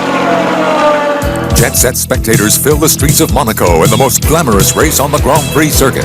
High speeds and hairpin turns fill this demanding course as Formula One racers go all out in this ultimate driving test. Chrysler presents the Grand Prix of Monaco next Sunday on ABC Sports. Back live at Indianapolis, where they are racing for the moment under the yellow flag. Why did the yellow flag come out? Well, at first we were told there was a piece of debris in turn 3. What was the piece of debris? Check the color. That is the nose cone from Roberto Guerrero's car. So Guerrero came back into the pits. He pitted on the green a few laps ago, as did Andretti, and then Guerrero came back into the pits, and his crew worked feverishly for a good 30 seconds or more to replace the nose cone. But I believe Roberto Guerrero is going to go a lap down as we go to Jackaroo. Jim, let's go back to recount that story. You said the errant nose cone had come dislodged out on the racetrack of Roberto Guerrero. How did it come unlodged? The report from the crew is that he hit another car's tire, and that broke it loose. So then they put another brand new nose cone, which they had available, back on the car. You can see how it goes on. You've got little holes right there that you have to get it exactly right. Well, the force of the hit on the tire bent those little pins that go in there. They had a great deal of difficulty getting the new nose cone on. The Zeus fastener on the top did its job, but it was tough to get it aligned. It's been costly for Roberto Guerrero. Let's go to Jerry Gappens now for a further report on Al Unser Sr. Thank you very much, Jackie. It's time now. We're getting into the later stages of this event. It's time now to start thinking about fuel a little bit. Back live at Indianapolis, where they are racing for the moment under the yellow flag. Why did the yellow flag come out? Well, at first we were told there was a piece of debris in turn 3. What was the piece of debris? Check the color. That is the nose cone from Roberto Guerrero's car. So Guerrero came back into the pits. He pitted on the green a few laps ago, as did Andretti, and then Guerrero came back into the pits, and his crew worked feverishly for a good 30 seconds or more to replace the nose cone. But I believe Roberto Guerrero is going to go a lap down as we go to Jackaroo. Jim, let's go back to recount that story. You said the errant nose cone had come dislodged out on the racetrack of Roberto Guerrero. How did it come unlodged? The report from the crew is that he hit another car's tire, and that broke it loose. So then they put another brand new nose cone, which they had available, back on the car. You can see how it goes on. You've got little holes right there that you have to get it exactly right. Well, the force of the hit on the tire bent those little pins that go in there. They had a great deal of difficulty getting the new nose cone on. The Zeus fastener on the top did its job, but it was tough to get it aligned. It's been costly for Roberto Guerrero. Let's go to Jerry Gappens now for a further report on Al Unser Sr. Thank you very much, Jackie. It's time now. We're getting into the later stages of this event. It's time now to start thinking about fuel a little bit. This is Al Unser's fuel tank. They started with 243 gallons of fuel, almost 1,600 pounds of fuel in this tank. Now they take it and they measure it. And the crew says that the car is getting excellent fuel mileage. Remember, he is using a Cosworth engine instead of a Chevy engine, so the fuel is going well for Al Unser. But that might be a question up and down pit road and something we're going to follow up on with Mario Andretti. The other thing that's happening in the pits, the new radial tires Goodyear has used this year. There have been a lot of incidents on the track. Leo Mel, the director of racing for Goodyear, explained to us there have not been one single puncture of a Goodyear tire today, so it's making a very good debut now with the radial tire at Indianapolis this month. Back upstairs to Jim Lampley. Good job, Jerry. And now, with less than 175 miles to go, it is a hopeful but lonely feeling for 47-year-old Mario Andretti. He's alone on the lead lap. He has the race in hand. He's got a long way to go. We'll be back after the station break.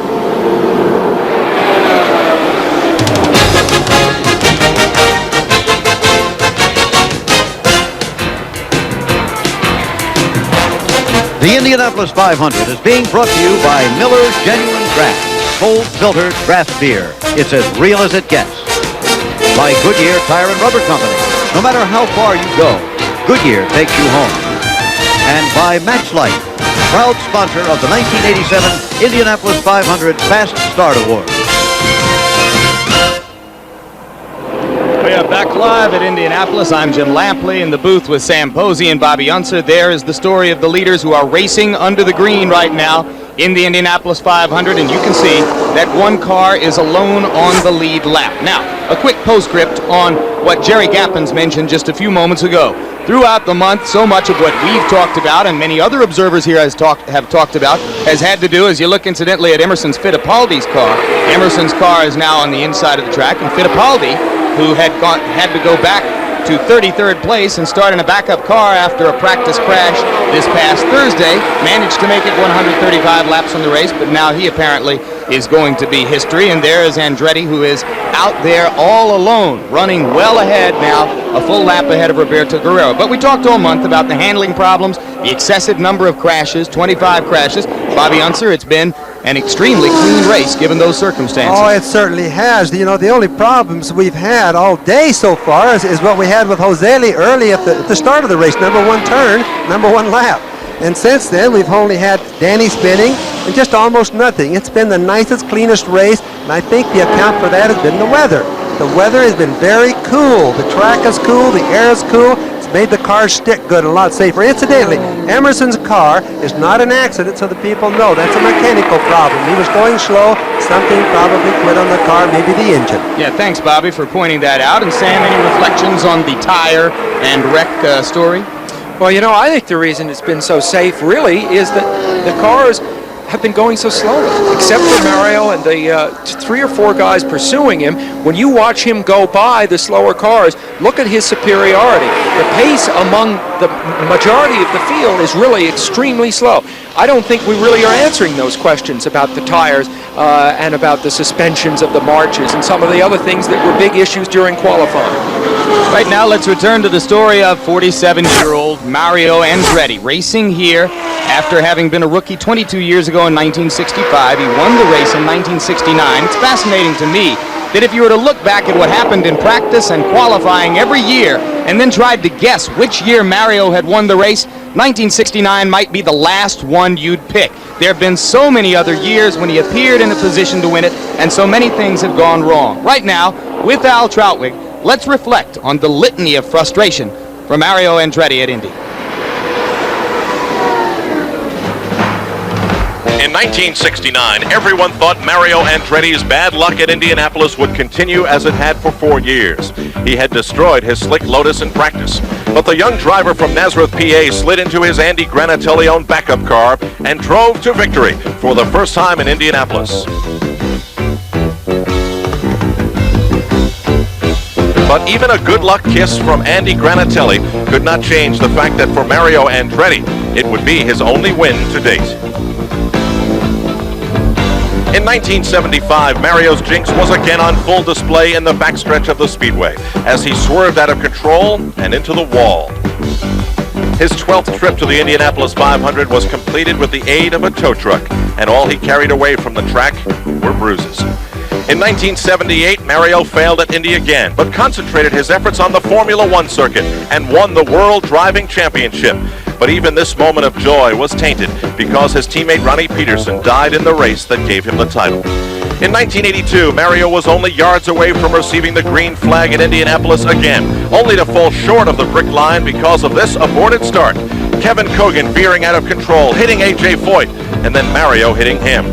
The only thing hurt in the crash was Mario's chance to break his awful string of bad luck.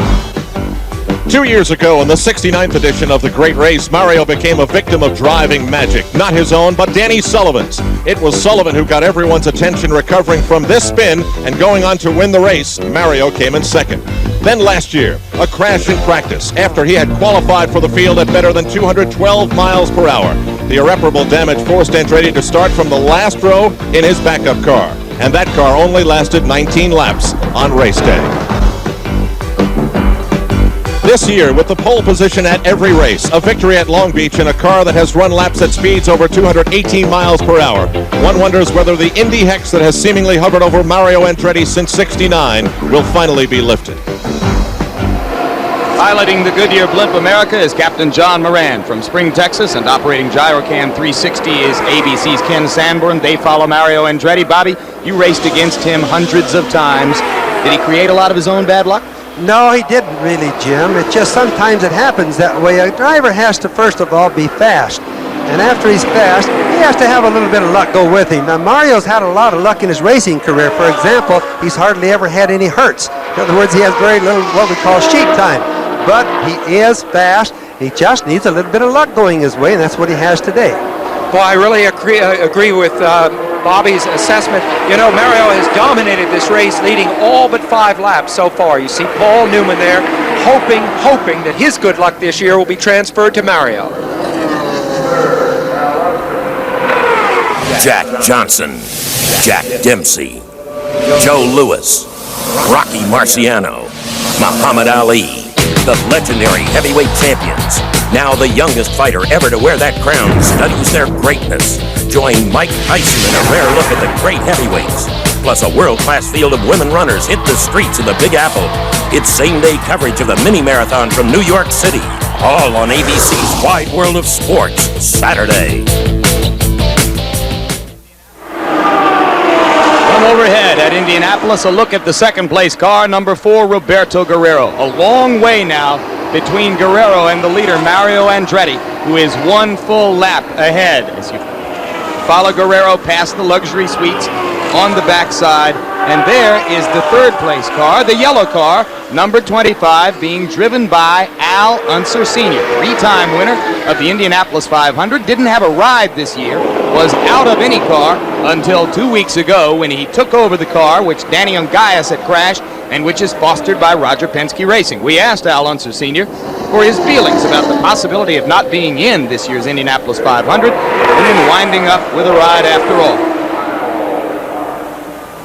Well, coming here, you know, the thing about it was that I knew when through the winter months, and when I made the decision of turning down certain games or certain rides or whatever, that it was going to be hard when I came here this month. And I'm telling you, it's a very empty feeling. It really is. In my career, I had never been at Indianapolis without a ride.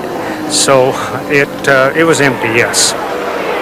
And Al Unser Sr., incidentally, earlier passed Danny Sullivan to move into third place. We're going to get a good look there at the lovely Karen Unser, your sister-in-law, Bobby, doing her job in the pit. I'm told there is debris on the track, and the yellow light is on. It's interesting to me, Bobby, that your brother has been overlooked to a certain degree in all of the public imagery which has surrounded Andretti, A.J. Foyt, yourself, but if he were to somehow get lucky and win today, you could state a case for him being the greatest of all Indianapolis 500 drivers. Well, there's no question about that, Jim. Al is still one of the fastest drivers that there is in the whole country. It's just that there aren't as many teams today as we used to have. With the cost of racing going up, there's just not very many teams operating. And that's left Al, because of his choice of cars, without a ride. But I'll guarantee you, going with Al is no different than going to the bank. Indeed, he has won more money at Indianapolis than any other driver. Now, there is no yellow flag yet. I incorrectly anticipated that there would be a yellow. You clearly saw the shot of the debris that was on the track. It was on the back stretch where Mario is right now. And there it is, right there, right just to camera right of his car. And Mario apparently saw it and went by cleanly. And now the yellow flag comes out. Do you think he saw it? No, now we've got another wreck. Sneva, looks like Tom Sneva has had contact probably with the wall, although we didn't see them. He lost the whole right side of the car. He had hard contact, Jim. Third crash in the month of May for Tom Sneva. So last year, at the start of the race, Tom crashed before the green. This is not like Tom to be having this many problems, especially on an oval track. There we go. Mario in the pits. So Andretti takes advantage of the yellow flag immediately upon seeing it. He didn't even make another circuit around. He just came straight in. We have got 150 laps down. So we are exactly 400 miles through the race. There are 100 miles to go. So check it, 125. We're 375 miles in, 125 miles to go. Andretti still leads, and we'll be back. It's been 50 years this May since riding mechanics were last used in competition at the Speedway.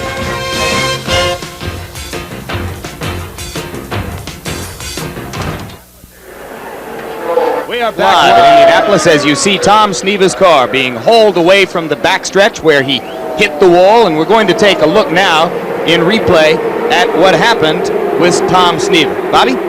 Well, he obviously hit the wall, but unfortunately we didn't get quite on it soon enough with the camera to see what caused it, whether he slid in some oil, whether he just made a mistake and got loose, but he certainly got the whole right side of the car off. Well, we got another look. He's going to come right through the frame here, I'm told, so let's check one more time. Oh, he has just hit the wall just moments before we saw him come through the frame there. In fact, you can see photographers responding there on the second turn to what happened to Sneedman. There's the debris that was left on the track. Under the yellow flag, both the leader, Mario Andretti, and second place, Roberto Guerrero, pitted. Now they could go the rest of the distance on only one more pit stops. Pit stops, a key to the race. Andretti's crew won the pit stop competition here. Let's take a look back. Last Thursday afternoon, a festive crowd filled the stands here at Indy, while others simply dropped in to watch some of the sport's biggest stars. Names like A.J. Foyt, a four-time 500 winner. This year's pole sitter, Mario Andretti. Bobby Rahal, last year's 500 winner. And Roberto Guerrero, winner of the Phoenix 200 earlier this year. While the fans may have turned out to watch these stars, the stars turned out for these stars. Their crews who often toil in the pits unheralded, while providing the foundation for a driver's success. The occasion was this year's Indianapolis 500 Pit Crew Contest Finals, a $50,000 event that crowns this year's fastest pit crew. The first semifinal pitted A.J. Foyt in the upper lane against Bobby Rahal. The drill called for each team to change 4 tires, simulate a 5-second refueling, and send the car upon its way. Quick work by the Rahal team, and an exit that smoked the competition gave Bobby's crew the first round victory with a time of 21.34 seconds. In the second semifinal, Mario Andretti in the lower lane went head-to-head with Roberto Guerrero. Their quick work showed everyone why the Andretti team is considered one of the best in the business, when they posted a winning mark of 21.96 seconds. And so, the crews regrouped, and the stage was set for the finale between last year's 500 winner Bobby Rahal and this year's pole sitter Mario Andretti. Andretti's team manager Tyler Alexander huddled with his people and emphasized the importance of teamwork, while the Rahal team, decked out in some unusual but pretty casual crew shirts, gathered up their equipment to tackle the finales. And the contest was a dandy one. With the drop of the green flag, Rahal's group got a quick jump and set to work first. But Andretti's team took their manager's advice to heart and attacked their duties methodically, looking unconcerned with Rahal's progress. By the time the final tires went on, Mario definitely had the clear-cut advantage. The jacks dropped, and Mario was away first in 18.05 seconds to win the championship and a $25,000 first prize. Bobby Rahal's team took runner-up honors and a check for $15,000. Afterwards, Mario placed the victory credit where it rightly belonged. This is really the day for the crews, too, isn't it? This is their chance to shine. You're kind of secondary today. Absolutely. Totally secondary. I was just riding in there. All I have to do is bring it in, take it out. The bulk of the work they do, and they did it. And while we were away, during pit stops, both Roberto Guerrero in second place and Al Unser Sr. in third place came into the pits. Unser Sr. exited first. So right now, we've had a change on the leaderboard. Mario Andretti still 1 lap up. But the new second place driver 1 lap down is Al Unser Sr., who is stalking his 4th Indianapolis 500 championship, a mark which would tie him with A.J. Foyt as one of 2 men to win the most ever. He'll have to have a little racing luck. He'll have to see something happen to Andretti, but if it does, he's right there. Let's go now to Jim McKay for a host update. Well, Jim, it's kind of interesting to note that in 1968, Mario Andretti finished last in the Indianapolis 500. The next year, 69, he won it. Last year, he finished 32nd, next to last. And this year, well, it looks more and more like Mario may win that elusive second Indianapolis 500. Here's how they stand right now. Andretti followed by Al Unser Sr., remember, now in second place. Then Guerrero of Colombia. Danny Sullivan, a former champion. Fabrizio Barbazza, young man there. Not a familiar name yet. Scott Brayton. Al Unser Jr., so both the Al Unsers are in the top 10. Gary Bettenhausen and his brother Tony Bettenhausen. I don't think he's in 2 places at once, but here is the race analysis. 14 of 33 cars running, only 3 leaders, only 8 lead changes, 8 yellow flags, the average speed 165.538. If you're wondering about how Mario stands with, well, we're going to take a look at that in a minute. First, out of the race, George Snyder had an engine fire. Michael Andretti, fire in the pits. Heimrath, you see, crashed. Take a look at some of the others. Kevin Cogan, mechanical. Randy Lewis, the gearbox problem. Pancho Carter out again this year. Bobby Rahal, the defending champion, out with a mechanical on 57. Steve Chassie, you heard about. Davy Jones, the protege of A.J. Foyt, the rookie. Jeff Brabham out. Rick Mears, a former champion, out. Gordon Johncock on the comeback trail, had to go out today. Rich Vogler, A.J. Foyt out on lap 116. Ari Leyendijk was going very well, the Dutchman. He had to go out. Former world champion Fittipaldi, Ed Pym, Tom Steva crashed, as we saw just a short time ago.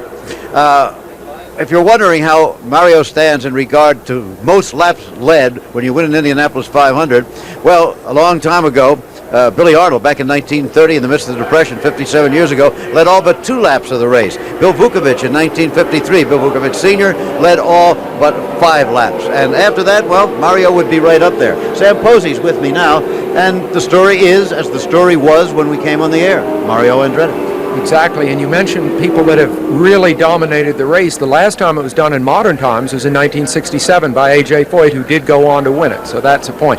Another thing is, how sweet would this victory be for Mario were it to occur? Danny Sullivan is one of his pursuers right now, and he's defeating him. He's got a lap edge on him. Sullivan had a spin not identical to the one that he had in front of Mario 2 years ago when Sullivan went on to win, but it's the same sort of scenario, except that today Mario is coming out on top. And you know, close associates of Mario have never seen him show real emotion. I've never seen him cry, for example, and I just wonder if luck were to be with him and I, you know, knock on my wooden head, that it would be. Would we see something like that in Winner's Circle? Jim, you've been to so many sporting events, not just races, but so many great sporting events. Do you have a hunch at this point yourself? About what's going to happen? Yeah. I have to have the hunch that Mario's going to win the race. I don't think there's any question that he's got obviously the best chance. Down in the pits, this is interesting. Katie Guerrero, the wife of Roberto Guerrero, and Karen Unser. Gee, times have sure changed in the last 25 years since we started coming. And another interested party. We'll be back. From the beautiful principality on the shores of the Mediterranean, the rich and famous gather for the most glamorous of all Grand Prix races. The world's finest drivers and their exotic Formula One machines take to the narrow streets of Monaco in a supreme test of speed and skill. From top speeds over 140 miles per hour to shifting gears while negotiating the course of 1,000 turns, the pressure mounts in this jet-set spectacular. It's same-day coverage as Chrysler presents the Grand Prix of Monaco next Sunday on ABC Sports. Jim Lampley back live at Indianapolis. 400 miles down, 100 miles to go. Mario Andretti protecting a one-lap lead over Al Unser Sr., Roberto Guerrero, and Danny Sullivan. Let's go down. Well, before we go to Al Troutwig, let's cover this story. Danny Sullivan slowing down on, I believe, the back straightaway. Looks as though Sullivan has a mechanical. Yes, he does. Remember, he's been having a yellow light problem, meaning oil pressure, Jim. This could be eventually happening. Remember, the light comes on when the oil pressure gets low, and this could be very well what's happened to the car. And if it is an engine problem, that's a Chevrolet engine in there, exactly the same kind that is in Mario Andretti's car. So we've always known that if there is a weakness in Mario's race day plans, it is probably the engine. Is this a portent of things to come? Well, remember, Sam, Mario runs a Chevrolet too, and he's not had any engine problems to any degree all year so far. Penske's cars have had continual engine problems, so there may be a little difference in the builder. Going 500 miles with the Chevrolet engine is a step into new territory. Has not happened nearly as much as has the 500-mile run of the Cosworth engine, which has accounted for victory in every race here in the 1980s. Yellow flag out. Andretti continues to lead. We'll be picking up that story that Troutwig has for us a little later on. But right now, with Mario Andretti protecting his lead under the yellow flag, let's break for our local stations and a commercial. Local stations.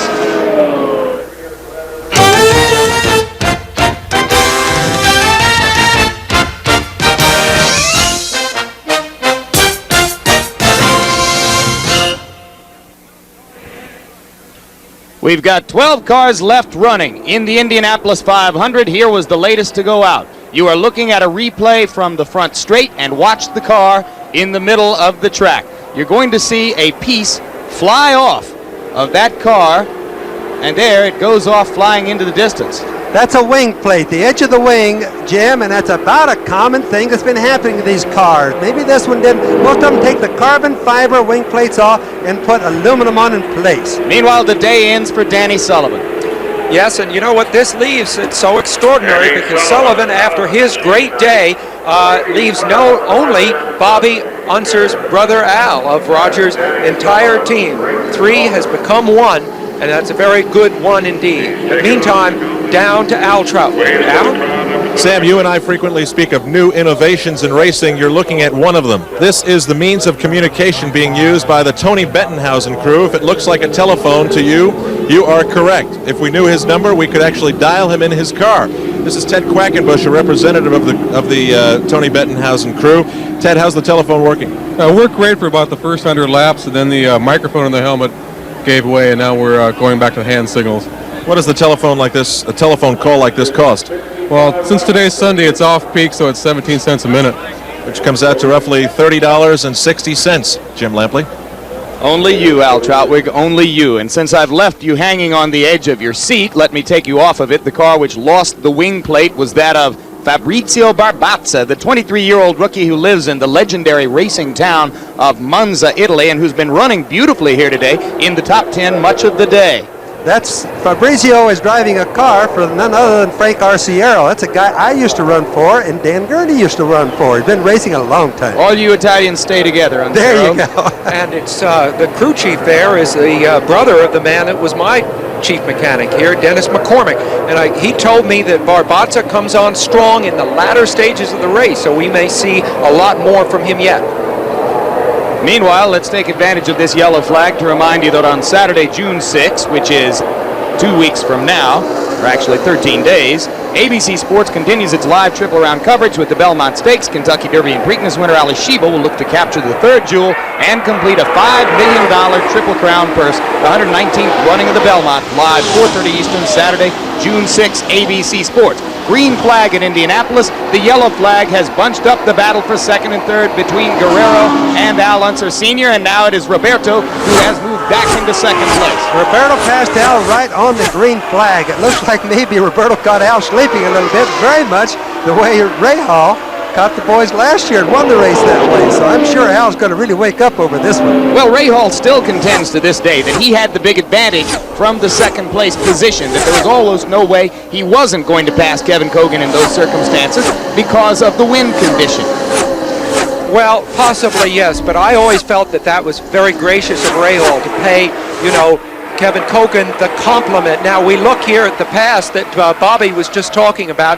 Mario, of course, is leading the race. You see Al out toward the wall on the left side, and you see Roberto on the right side, who timed it just perfectly in a pass that really is the duplicate of the pass that we were talking about that won the race for Ray Hall last year. And let me make one point that I perhaps didn't make clearly enough at that time a year ago. You can go when you see the green flag. You don't have to wait until your car is parallel to the scoring tower, the flag tower, I should say. And now let's go to Jack Caruth. Jim, now is the time when all the crew chiefs have to determine when do they pit for the final time. Well, checking with Mario Andretti's crew chief, Tyler Alexander, here's the mark. 1 lap from now, the window opens. Anytime from then on, they will pit for the final time. Of course, they hope that it will be under caution. And you know what? They've already selected the set of tires that they're going to put on the car for that last pit stop. It's a set of tires they found to their liking early in the race. Let's go back up to the tower. That's something that a lot of teams will try to do. You wonder if Guerrero has a set in reserve as well. Possibly, but this year with the new Goodyear radial, the radial is far more puncture resistant than the old bias ply tires used to be, and also it keeps its dimension much more. So the changing of tires is less critical. In other words, they are less likely to have had a blowout and less likely that you'd be using a change of tires to change the handling of the car. 168 laps down, 32 laps to go. Andretti still turning laps at 200 miles per hour and leading by a lap in the Indy 500. When Bobby Rahal took the checkered flag last year, he became the first driver to complete the Indy 500 in less than 3 hours. Rahal's final lap of 209.152 miles per hour was also the fastest race lap ever recorded at the Speedway.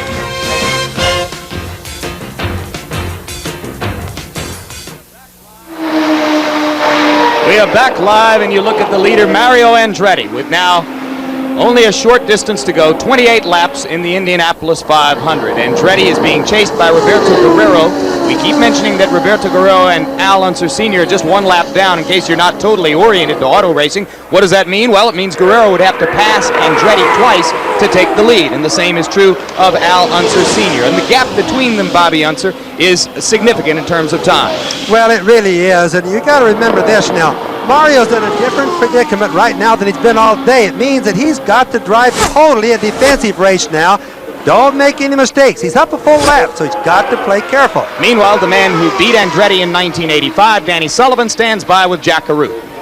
And Danny, when you spun, I began to wonder if history was going to repeat itself, but it didn't turn out that way. What put you out? Well, when I did that, we just got a little too loose over the lines down in 3, and I thought maybe when I didn't hit anything, I thought maybe this is an omen, you know, and car ran real good, and we had no problems with it, and then the oil light came on, and I didn't know what to do, so we got lapped at that stage, and Derek said, go ahead and run it if it feels all right, and it did, and then just out of time through 1, it went flat, and through 2, it blew up. Can anybody handle Mario Andretti? Well, I tell you what, I think if we had stayed on the same, if we hadn't lost that lap to him when the oil light came on, we might have, you know, depending on yellows, we might have been there for a run. We were running some strong laps, and Mario looks awful strong at this stage. Well, your teammate Al Sr. has just been in and out of pit road. He's had his service, so he's finished his final pit stop for the night. What about him? Do you think he's going to be able to do it? Well, I'm pulling for Big Al, obviously, but it'd be nice for Chevrolet if Mario won, and I know he's been waiting for a long time, but I got to be pulling for Big Al. He's my teammate. Well, that's the story from one teammate to the other. Let's check in the other side of pit road with my colleague, Jerry Gappens. Jerry? 25 laps to go. Jack Carute, Vince Granatelli, Roberto Guerrero's owner. When are you going to bring Roberto in for his final stop? Sometime in the next 5 or 6 laps, depending upon whether there's a yellow or not. Anything you can do to the car to make it fast enough to catch Andretti the last 25 laps? Well, have to do some kind of trick to pick up a full lap in 25, but we'll see what happens before the race is over. Okay, Vince Granatelli, the car owner for Roberto Guerrero, hoping something like a miracle could happen for his driver, Roberto Guerrero. Back upstairs to you, Jim Ladley. That's what it's going to take, is a miracle. You could see that Vince was not nearly as ebullient in that particular conversation with Jerry Gappens as he had been a little bit earlier in the race. Roberto Guerrero's last 3 years, 2nd, 3rd, and 4th. He's always finished the race in his career here. But there was a driver named Ted Horn back in the 30s and 40s who for 9 straight years was 4th or better and never won the race. Roberto Guerrero has got a little bit of a mini Ted Horn streak going here. You know, it's funny, Vince Granatelli is a very practical guy compared to his dad, Andy Granatelli, who was so emotional in these racing situations. Now, you see, I think that was a glance at Mario possibly starting for the pits. Mario on the right of your screen, he's not starting for the pits. Oh, my goodness, it's happened again. It has happened. It has happened again, and you can hear the crowd responding. Lady Luck has reared what is to Mario her ugly head at Indianapolis again. That shows. Don't count your chickens till they hatch. The bad luck has followed Mario again. This is kind of sad in many ways. Mario is going to feel worse today than he has in probably most of his losses, Jim. Millions of racing fans prayed only that Mario would get a fair shot, a full run at it. It looked so good for so long, and there now is the leader, and Katie knows it as Roberto Guerrero tries to turn his bridesmaid status into that of a champion. There's Roberto Guerrero. Now, he, of course, saw Mario slowing. So what is in this man's mind? 28 years old. Now the Indianapolis 500 handed to him. We have heard now word that through Mario's radio back to his pits that he has lost blower pressure, his turbocharger not working. He may be able to limp around to a finish. Of course, any chance of winning is now completely gone. This happened with less than 60 miles to go. He had led for all but 5 laps in the race. That's astounding, but this is Indianapolis. This is racing luck. This is what we talked about all day, but remember another thing, it isn't over yet. The end of this race doesn't happen until it's really over. And there goes Roberto Guerrero by Andretti's car. You see Andretti in the pits. You saw Guerrero come down the front straight. The leaderboard changes. Car number 4 goes to the top of the leaderboard. Roberto Guerrero is the man in control. Who's chasing Guerrero? Al Unser Sr. in car number 25. And Unser Sr. pitted, as you saw, during that interview that Jack Carute was doing just a few moments ago. So Guerrero's got a little bit of a working margin. Another thing to keep in mind now, it always gets exciting to the end. Al Unser, my brother, has made his last pit stop. Roberto has yet one stop to make. We don't know how that's going to come out yet. So the real pressure here now is going to be on the Guerrero pit crew. And these will be nervous moments of anticipation for them as they await the chance to do their job. Roberto will be in 3 laps, Jim. Sign was just out on pit wall. 3 more laps for Roberto Guerrero. You watch him run around the track. He's 28 years old, Sam.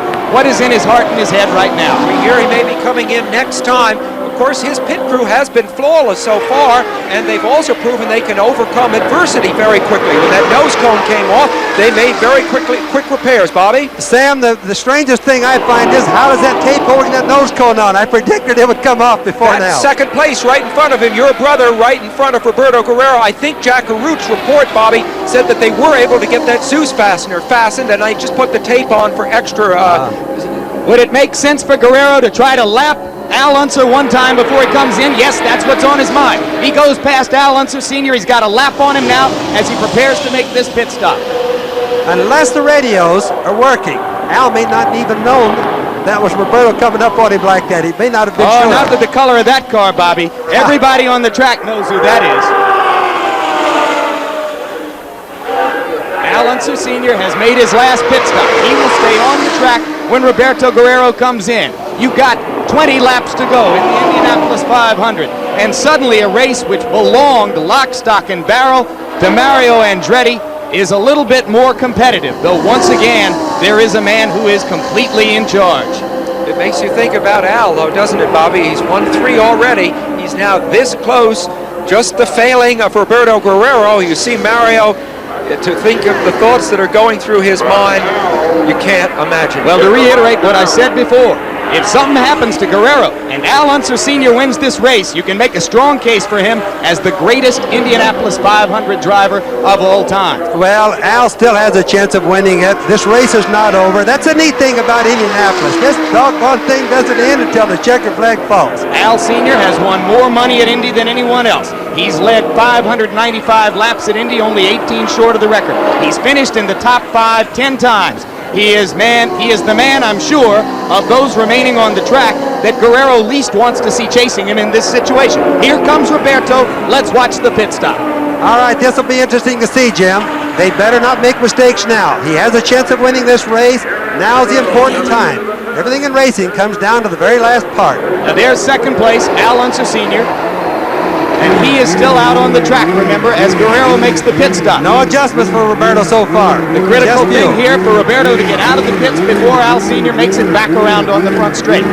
Al Sr. is going down the back stretch. Now he's going into turn 3. You know that's in Roberto's mind. This pit stop is dragging on. There. Killed the engine. Roberto killed the engine. They stalled it. This is really going to change the outcome of this race. Roberto's engine, he's got it going. It's off, Jim. They're going to be very close. They're going to be very close. Here comes Unser Sr. in the front straight. He's going to pass him, I think. Yeah, can't get it going. It's stalled again. Al Unser Sr. takes the lead in the Indianapolis 500. You've got 18 laps to go. This man has won it 3 times already in his career. He's 47 years old. He didn't have a ride until 2 weeks ago, and now Guerrero has had a taste of Andretti luck. The crowd is going wild. They have to pull Roberto back. If he goes 1 pit stop too far, it's even a lap penalty, if I remember right here. Al now is on the defensive. He must operate totally different. He's not chasing anybody, they're chasing him. He is the coolest head on the track. And what do you think A.J. Foyt is thinking back in his darkened garage right now? He is counting up those little differences between his record and Al Unser Sr.'s, and he might be recognizing all that right, Roberto's underway again, Jim. Sorry to interrupt. Yeah, but you're right. Guerrero is now back at speed, leaving the pits. You see him there. But there goes Al going by him, so he is now a full lap down, and obviously he saw Al flash by. He knows the situation. There's no chance of overcoming that deficit through sheer speed whatsoever, so he is now in the position that Al was in before. This is all within the space of a few miles. Andretti, who had controlled the race all day, suddenly pulling down to the apron. Guerrero taking the lead. Guerrero passing Unser Sr. to go a lap up. Coming in for the routine pit stop, the last one in the race. Stalling the car. And Al Unser Sr. taking advantage of the opportunity to move into the lead. All he's got to do now is finish cleanly. Jim, I still want to caution everybody. This is the Indianapolis 500. You can't tell what's going to happen. We've had an extremely exciting race, especially at the last here. More action than you can believe. But Al is on the defensive. He must keep everything together, but he can do it. He could have had even more than 4 wins. He was second in 1983. There's Mario finally coming back out into the race. He's going to finish it perhaps, but only as an also ran today. Unser Sr. was second behind Tom Sneva in 83. He was in the hunt in the last 10 laps. His son, Al Unser Jr., tried to block Sneva, or at least create some dirty air for him to give him a chance to win. It didn't quite pay off. Al Jr. is in 4th place. We could have a good Unser day here before we're through. I think you've already had a pretty good Unser day, Bobby. And the car right now that Big Al is following is the rookie car of Fabrizio Barbazza, who is now 3rd. Barbazza having one of the greatest runs by a rookie that we've seen in recent years. Since Roberto Guerrero in 1984. All right, we've got 15 laps to go. We're going to go to commercial one more time. And when we come back, we're going to bring you the finish of Al Unser's bid for a 4th Indy 500 title. The world heavyweight champion, a title steeped in a tradition of greatness.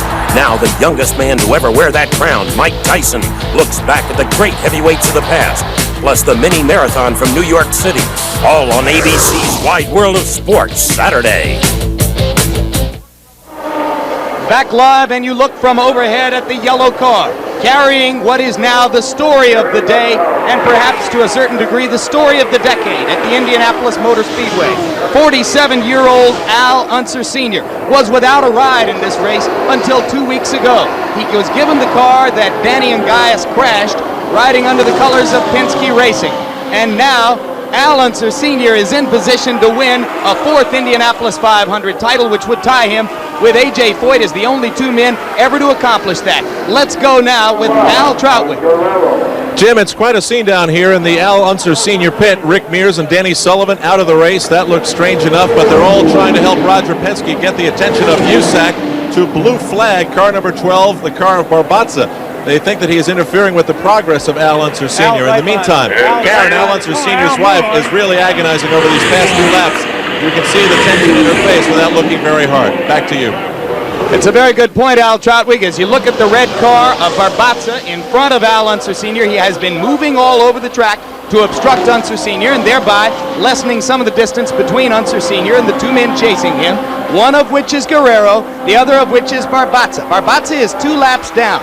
Guerrero is 1 lap down. Remember, Guerrero would have to pass Unser twice within these closing laps in order to get back into the lead. We've got 11 laps to go.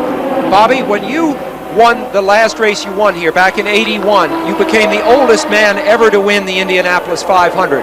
If your brother hangs on and wins it today, he will displace you from that honor by a matter of a few months. Sam, what do you make of that? If that happens, I'll just be the happiest brother in the world. Great. What do you think he is feeling right now, given your intimate relationship through the years? What's in his mind? He's trying to make a decision right now what to do with Barbazza, whether to go for a pass and get out of a danger area or whether to possibly create a danger area by trying to go by. He can't make up his mind. Fabrizio's holding him back, but he just doesn't know what to do. Plus, he's got Roberto behind him. But he's got a lap lead. He's not going to take any chances at all going by Barbazza. Well, Jim, it's really more of a case about whether you could have dirty air, the guy getting a wreck in front of you, something like that. That's where the problem comes in. What an emotional weekend this is going to have to be for the Unser family. Friday night, Bobby Unser's son, Robbie Unser, was injured in an automobile race here. As you see, Guerrero unlapping himself. He's now back on the lead lap with Unser, and we've got 9 laps to go, but let me pick it up again.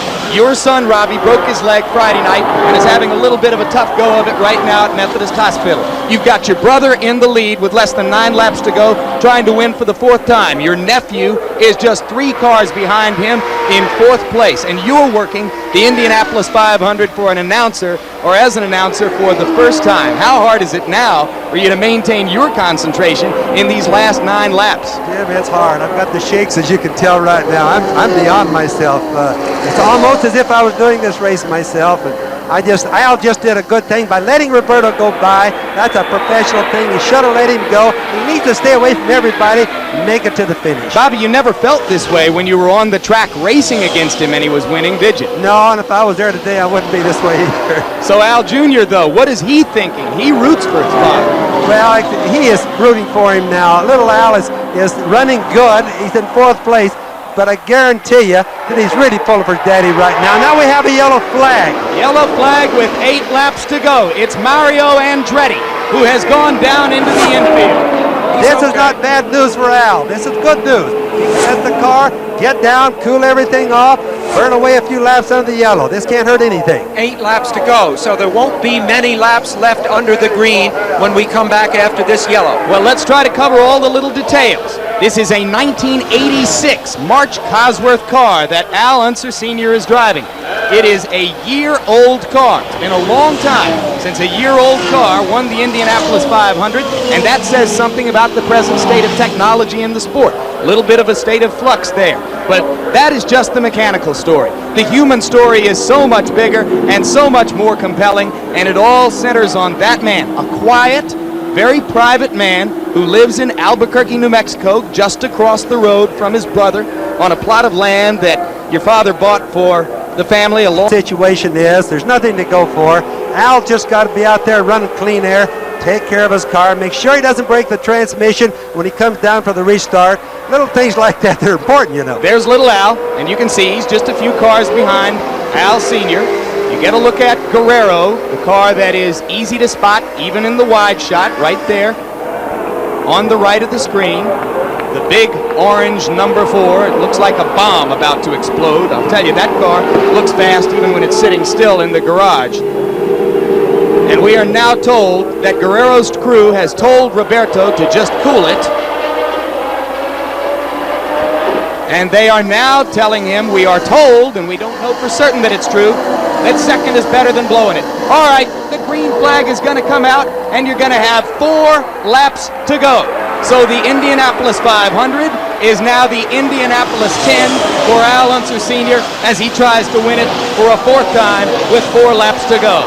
He's pulling away, Jim. He's in good shape. The transmission went through the last shifting it should do until the end. That's, thank God that went too good.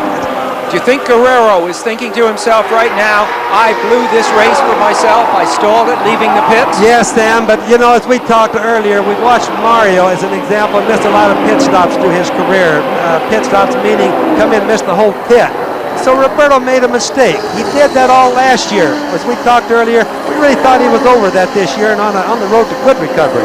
When he won at Phoenix a month ago and broke through the window in a sense because after being on the threshold for a few years, he won his first IndyCar event. He got help when Bobby Rahal stalled his car out in the pits on the last sequence of pit stops. And even the very best are not immune to problems in the pits. Your brother Al, just 2 years ago, ran over his air hose going out of the pit and lost a hole, was penalized a lap, which cost him a chance at a last lap possibility. Well, he finished 1 lap down. If he hadn't run over the air hose, he'd have been on the lead lap at the end and challenging Danny Sullivan for the victory.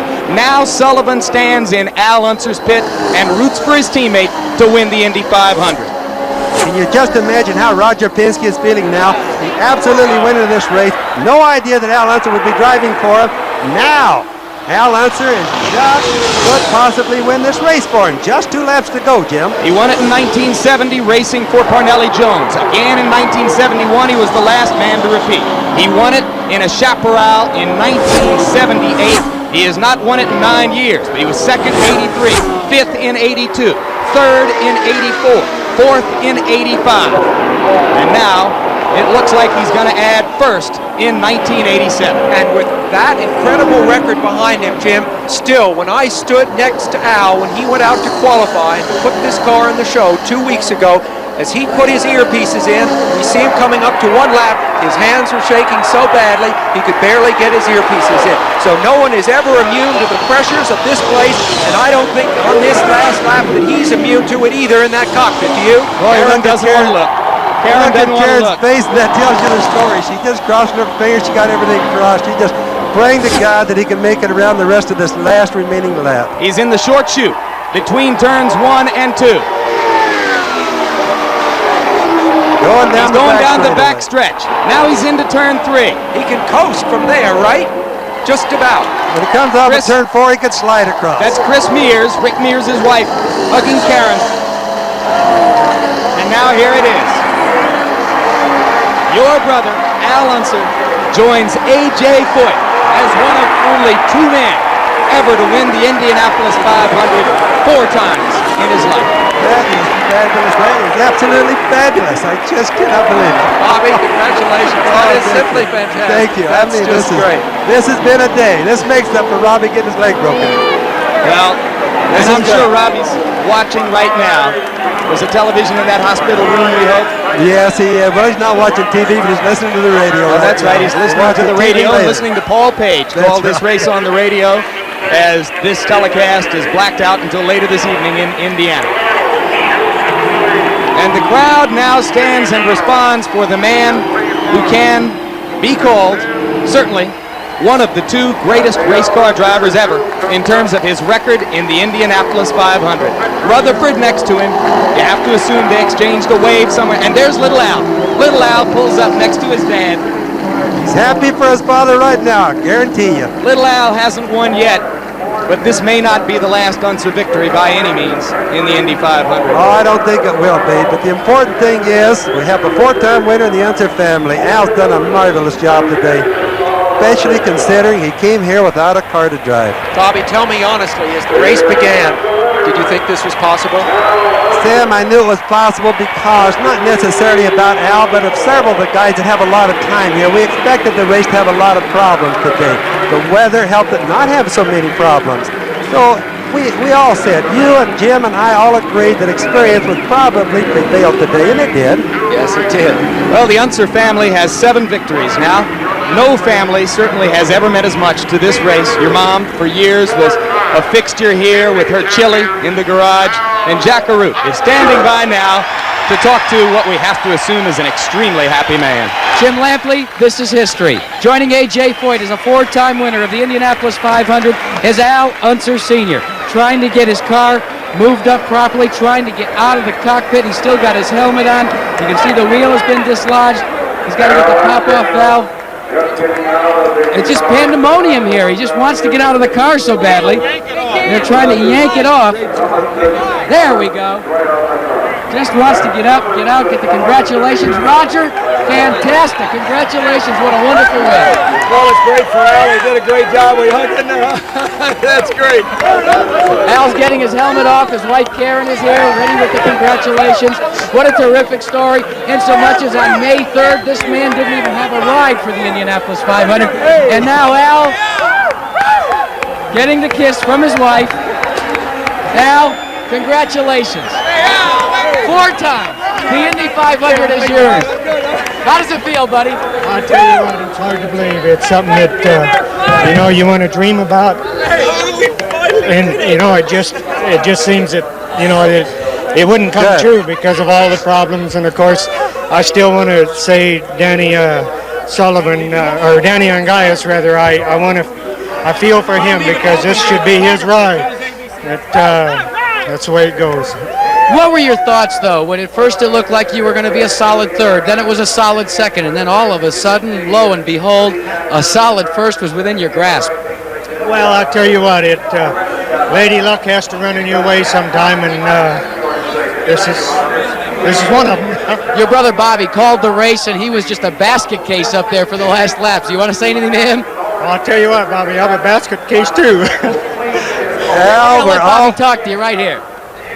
Bobby, go ahead. You got a chance now to talk to your brother. Al, can you hear me? Yeah, I can hear you, Bobby. I just want you to know the family is proud of you. That was neat. I'll tell you what, it's a great feeling. It really is, Bobby, and as you know, and I'm glad we're here. Well, the Unsers have a 4-time winner. Back here. As Al plays, I think, a little history here, getting an interview with his brother. Everybody getting the congratulations, the customary milk. But one thing, Al, what about your feelings? When do you think it'll all hit you? Because it really is something that'll take a few days, isn't it? Well, I'll tell you, yes, it will, because, I had my doubts going into this show, and I knew I had a good car, and we knew that, that the team was there, and, of course, Cummins for sponsoring me, in Pennzoil and Hertz and all of them. It's just a great feeling. And of course, Goodyear. I didn't have any problems all day with tires. even though the big, deal about him. But I have no problems whatsoever. You alluded to the fact that you feel bad for your teammate, the guy that was supposed to drive this car, Danny and Gaius. Is there anything that you may be saying to him when you get a chance to chat with him? No, I haven't had a chance, but I would, like to say, Danny, that this should be yours. Well, that's the story from Victory Lane as far as Al Unser Sr. is concerned. He is the 4-time winner of the Indianapolis 500, now taking that swig of milk and about to be awarded the Borg-Warner Trophy, which is so emblematic of victory here.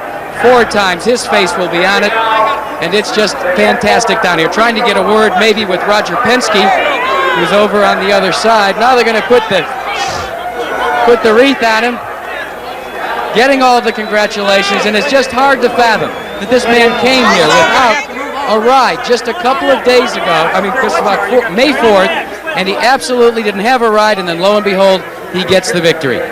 Let's go back up to the tower. And Jack, there was another Unser brother, Jerry Unser, who raced here before Bobby or Al ever did. And let's remember him too right now, because he's watching from somewhere up above. He'd certainly be happy today, I promise. And now we're going to look in slow motion, Bobby, from our race cam in Al Unser Jr.'s car at the scene on the flag lap as Al Unser Jr. moved up next to his dad to offer his special congratulations for a job well done.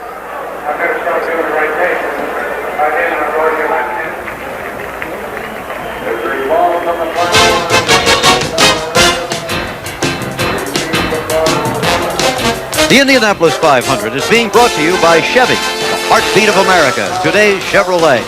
By Goodyear Tire and Rubber Company. No matter how far you go, Goodyear takes you home. And by the Kellogg Company, maker of Kellogg's Frosted Flakes, Tony's Flakes of Corn, sweet frosting.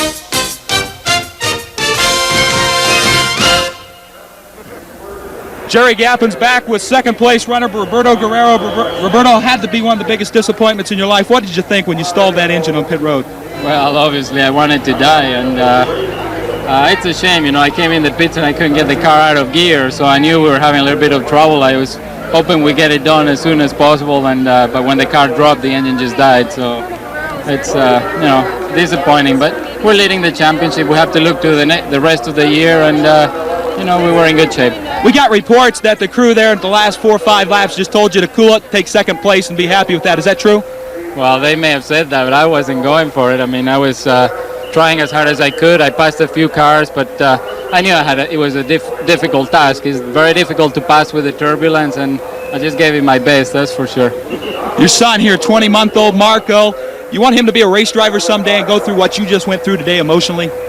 Well, that will obviously be up to him, but today was tough. At the same time, a second place is a second place, and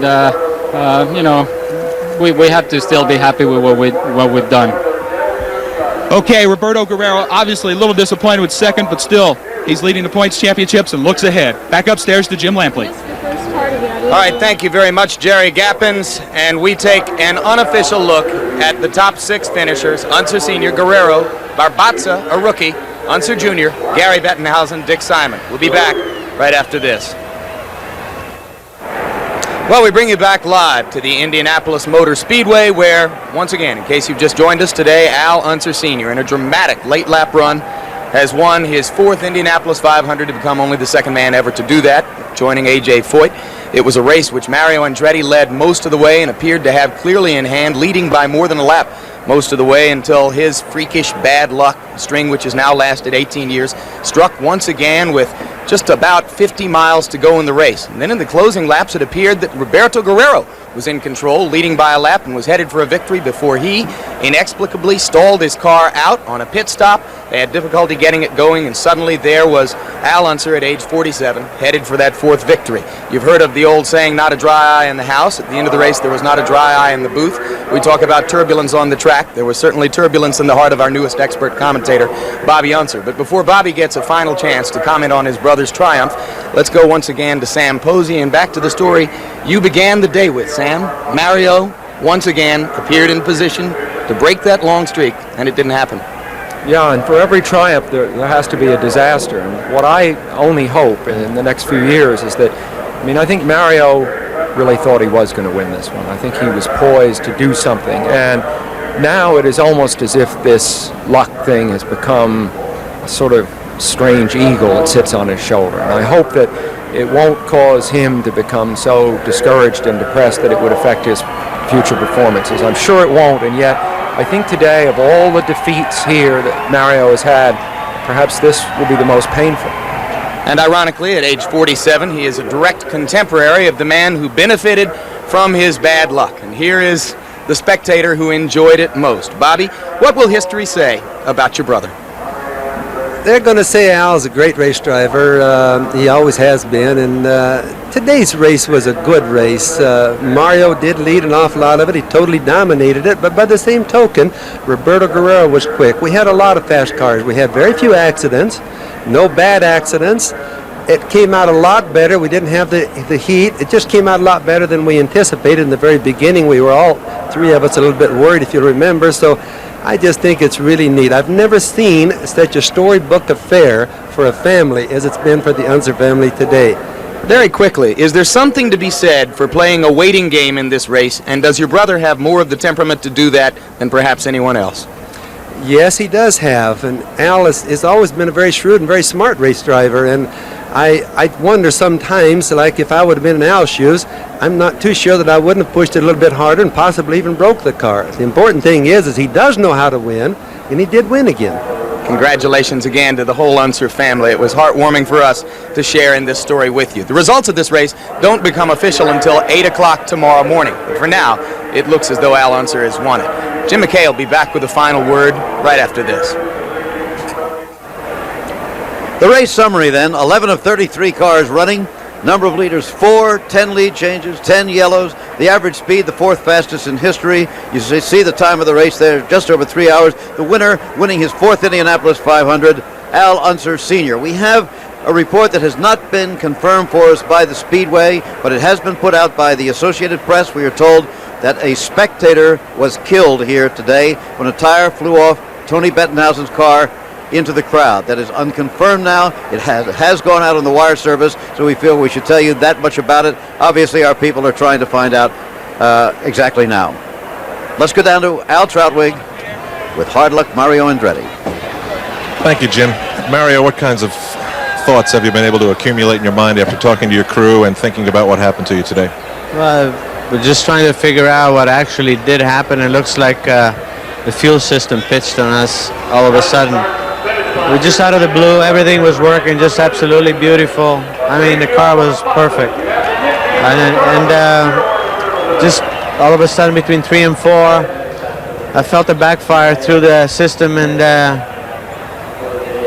was that. So when I come in to try to start it, there was just fuel pouring out of it. So just a fuel management system that pitched. There must have been a moment today when you had your hands on the wheel and you said to yourself, it feels like this is mine today. Well, it felt as good as I ever had here. The car was perfect. It's an absolute tribute to the crew. They gave me a perfect car today, and I don't think that anyone could have done anything with us as long as everything was running. And that Chevy engine was running just absolutely beautiful. It's not the fault of the engine. It's just accessories that went, and it's a shame. Mario, thank you for taking the time to talk to us. To Jim McKay. Well, you would have to say that the winners here today were Lady Luck and Father Time. Lady Luck, of course, and Father Time, the experience and the age of Al Unser Sr., the oldest winner in the history of the Indianapolis 500. As for the others, let's take a look at the field here. Roberto Guerrero had to learn something when he stalled his car coming out of the pits. A great rookie race for Barbaza, finishing 3rd. Here are some of the other finishers. Andretti finished 9th, as you saw. Danny Sullivan 13th, all unofficial, by the way. And there you see Gordon Johncock down in 22nd. A.J. Foyt dropped out. He finished 19th. Davy Jones, his protege, was down there. And the last finisher, George Snyder, he dropped out on the first lap. So that is the story from the Indianapolis Motor Speedway on a beautiful May afternoon. The winner again, Al Unser Sr.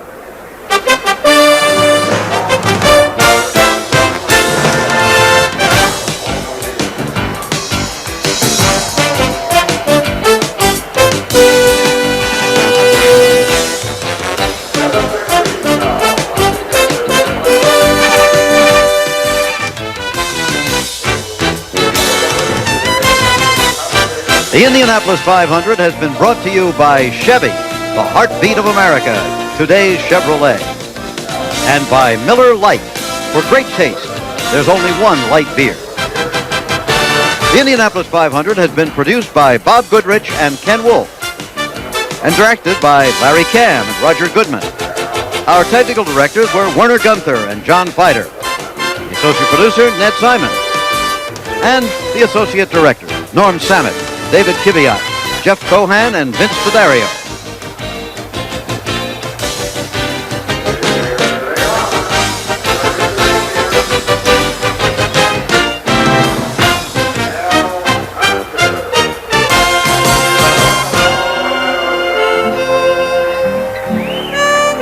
And now you're looking at the names of the men and women who comprise our technical staff here at Indianapolis and who have excelled their previous efforts yet again. Thanks very much.